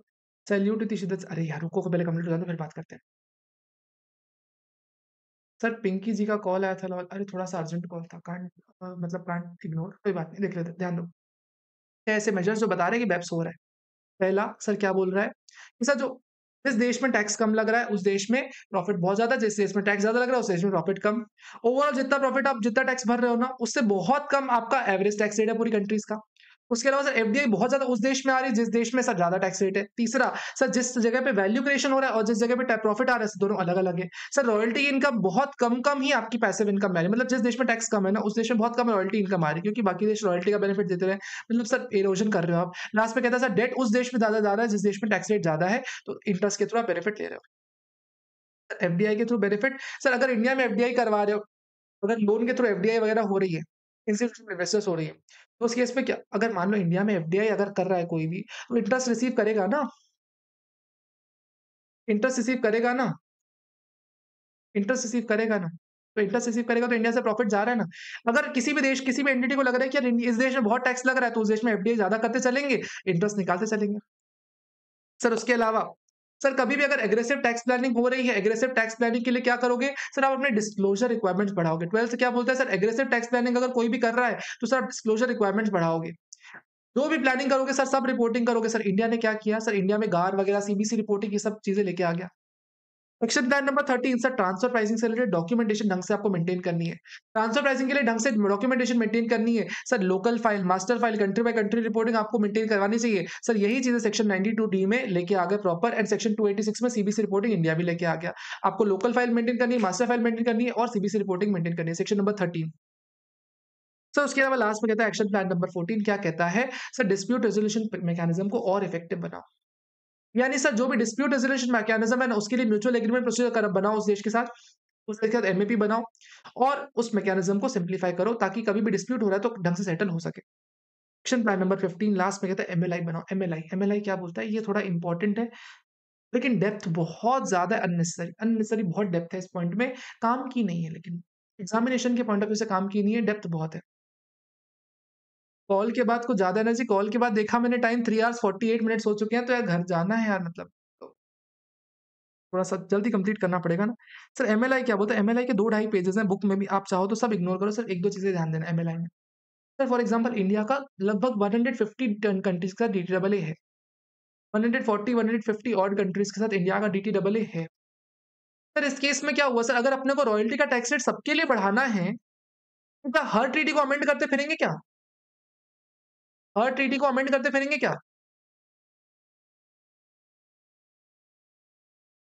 हर ट्रीटी को अमेंड करते फिरेंगे क्या? प्रोविज़न कहता है ना जी, ना जी, हर ट्रीटी को अमेंड नहीं करते फिरना अपने को। अपने को एक चीज़ बस देखनी है। सर एक पेपर बनाओ, उसमें सब कुछ लिखो, उसमें सारे के सारे अमेंडमेंट्स लिखो और उसमें जितने देशों के साथ डीडबल है ना सबको साइन करवा लो बस। एमएलआई क्या होता है? Multilateral instrument. Multilateral instrument sir यानी आप हर ट्रीटी को अमेंड नहीं करने वाले सर। 150 ट्रीटी समझ पा रहे हो? 150 ट्रीटीज को अमेंड कर पाना है डिफिकल्ट टास्क, हर देश को नोटिफाई करना पड़ता है। इससे अच्छा एक क्या बनाओ, मल्टीलेटरल इंस्ट्रूमेंट बनाओ। सर एक पेज बनाओ, एक पेज बनाओ, उस पे सारे देशों का साइन कराओ, उसको ट्रीटी के बीच चिपका दो, डन, अमेंडेड ट्रीटी। यानी सर ट्रीटी को अमेंड करना आसान हो जाए ऐसा एक एमएलआई टूल बनाओ। सर इससे होगा क्या सर, इसको टैक्स ट्रीटीज के अमेंड करना ज्यादा आसान हो जाएगा। इससे टैक्स ट्रीटीज को अमेंड करना ज्यादा आसान हो जाएगा। टैक्स ट्रीटीज को अमेंड करना ज्यादा आसान हो जाएगा। सर क्या एक फ्लेक्सिबिलिटी होगी सर, अमेंड करना चाहो नहीं करना चाहो बहुत सारे ऑप्शंस होंगे सर। एमएलआई के बहुत सारे पार्ट्स हो सकते हैं काम के नहीं अपने। की ऑर्गन्स ऑफ एमएलआई सर एक होता है सर, कुछ की ऑर्गन्स इंपॉर्टेंट है सर। कवर टैक्स अरेंजमेंट्स, कैसे टैक्स आपका चेंज होने वाला है सर वो सब बताना पड़ेगा अपने को, कैसे टैक्स चेंज हो रहा है अपना ये बताना पड़ेगा उसमें। प्लस टैक्स डॉजिंग कैसे रुक रही है ये सब बताना पड़ेगा। कंपैटिबिलिटी क्लॉज सर, कैसे एमएलआई से डीटीडब्ल्यू में ट्रांसफर होने वाला है, nothing but a circular, just like circular and guidance note, not like circular and guidance note, it is like agreement ही होगा लेकिन सारी ट्रीटी को एक एक करके अमेंड नहीं करना पड़ेगा, एक एक देश से नहीं बात करनी पड़ेगी, एक सीधे बनाओ, एक कॉमन पेज बनाओ, कॉमन पेज सबसे साइन करवाओ एंड डन। हर एक ट्रीटी में नहीं करना पड़ेगा, लाइक 150 कॉपीज रहती है, 150 कॉपी में सब में एक एक चेंज करने के बजाय एक पेज लगाओ करेक्शन वाला, पीछे चिपका दो, डन, पूरा 150 कॉपीज करवाओ, डन करवा दो। तो कंपैटिबिलिटी क्लॉज यानी सर डीटीडबलए से एमएलआई जो आप बना रहे हो, जो एक अलग से पेज बनाओगे, उसको डीटीडबलए में ट्रांसफर कैसे करोगे सर? उसका क्लॉज होना चाहिए आपका। सर अगर कोई एंटिटी चाहे कि नहीं भैया मेरे को फॉलो नहीं करना उसको, तो सर उसके लिए भी आपको एक ऑप्शन देना चाहिए। सर एमएलआई कब से हो जाएगा? एमएलआई इन्फोर्स कब से होगा? सर देखना एमएलआई कब से इन्फोर्स होगा?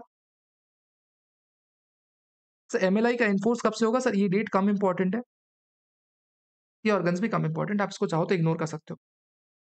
एमएलआई की इफेक्टिव डेट, ये सब चीजें आप चाहो तो इग्नोर कर सकते हो, कोई दिक्कत नहीं है। विद दैट हमारा बेस इरोजन प्रॉफिट शिफ्टिंग भी खत्म हो जाता है। उफ, एक बार नजर घुमाए।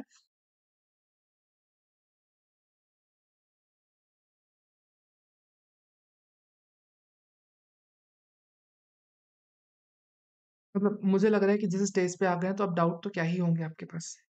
यू वुड बी लाइक कि सर बस जल्दी खत्म करो। कंपैटिबिलिटी क्लॉज बोला जाता है कि सर कैसे, एमएलआई तो एक पेज है ना, एक पेज है ना, एक अमेंडमेंट है ना, सर उसको कैसे डीटेबल में ओवर द पीरियड शिफ्ट करेंगे? अल्टीमेटली अपने को डीटेबल में तो चेंजेस करने पड़ेंगे ना। अगर आपके पास भी कोई अमेंडमेंट आता है, कोई जुडिशियल अपडेट्स आता है, तो आगे चल के मॉड्यूल में चेंजेस होते हैं ना उसमें। आज अगर अमेंडमेंट आता है तो अमेंडमेंट शीट दी जाती है आपको, तो मॉड्यूल में चेंजेस भी तो करने पड़ते हैं। अमेंडमेंट कैसे होंगी, कैसे डीटेबल में शिफ्ट किया जाएगा, उसका प्रोपोर्शन देना पड़ेगा आपको। Important clauses, yes important clauses, वो ज्यादा इंपॉर्टेंट है ना? नोट करो, क्योंकि पहले सुन लिए पूरे, इसलिए अब इंपॉर्टेंट भी जानना जरूरी है। Sir one is important, really important. One को आप 2 स्टार 3 स्टार मार्क कर लो, जरूर देख के जाना अपने को। एक्शन प्लान नंबर 2 में सिर्फ ये वाला पार्ट इंपॉर्टेंट है, बाकी सब छोड़ सकते हो। Action plan number 3 less important. Action number 4 double star वाला इंपॉर्टेंट है। स्टार लग नहीं रहा सर, ये double star. Action number 5 single star वाला इंपॉर्टेंट। 6 इग्नोर कर सकते हो, 7 इग्नोर कर सकते हो, 8 इग्नोर कर सकते हो, 11 में सिर्फ ये पार्ट इंपॉर्टेंट है। 12 इग्नोर कर सकते हो, 13 इंपॉर्टेंट, 14 इग्नोर कर सकते हो। एमएलआई में सर मीनिंग बस देख लेना, only meaning, only meaning and CTA cover tax arrangement, बस इसके अलावा कुछ नहीं। यानी मैंने आपको क्या बोला, एग्जाम इंपॉर्टेंट कौन सा है सर? 1 इंपॉर्टेंट है, 2 का कुछ पार्ट इंपॉर्टेंट है सर, 3 इंपॉर्टेंट नहीं है, 4 इंपॉर्टेंट बोला, 5 इंपॉर्टेंट बोला, 6 बोला था क्या इंपॉर्टेंट? आई डोंट रिमेंबर 6 क्या था, 6 नहीं इंपॉर्टेंट।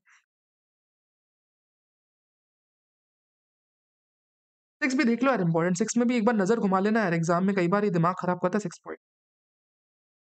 7 नहीं, 8 नहीं, 9 नहीं, 10 नहीं, 11 मेजर्स रहते हैं, यस मेजर देखने पड़ेंगे।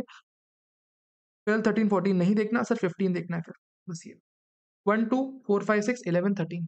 इसमें से भी 15 में ना सिर्फ एक रिजर्व्ड पार्टी देखना है अपने को, और कुछ नहीं देखना, सिर्फ मीनिंग एंड सीटीए, बस 2 चीजें देखनी, कवर टैक्स मैनेजमेंट बस।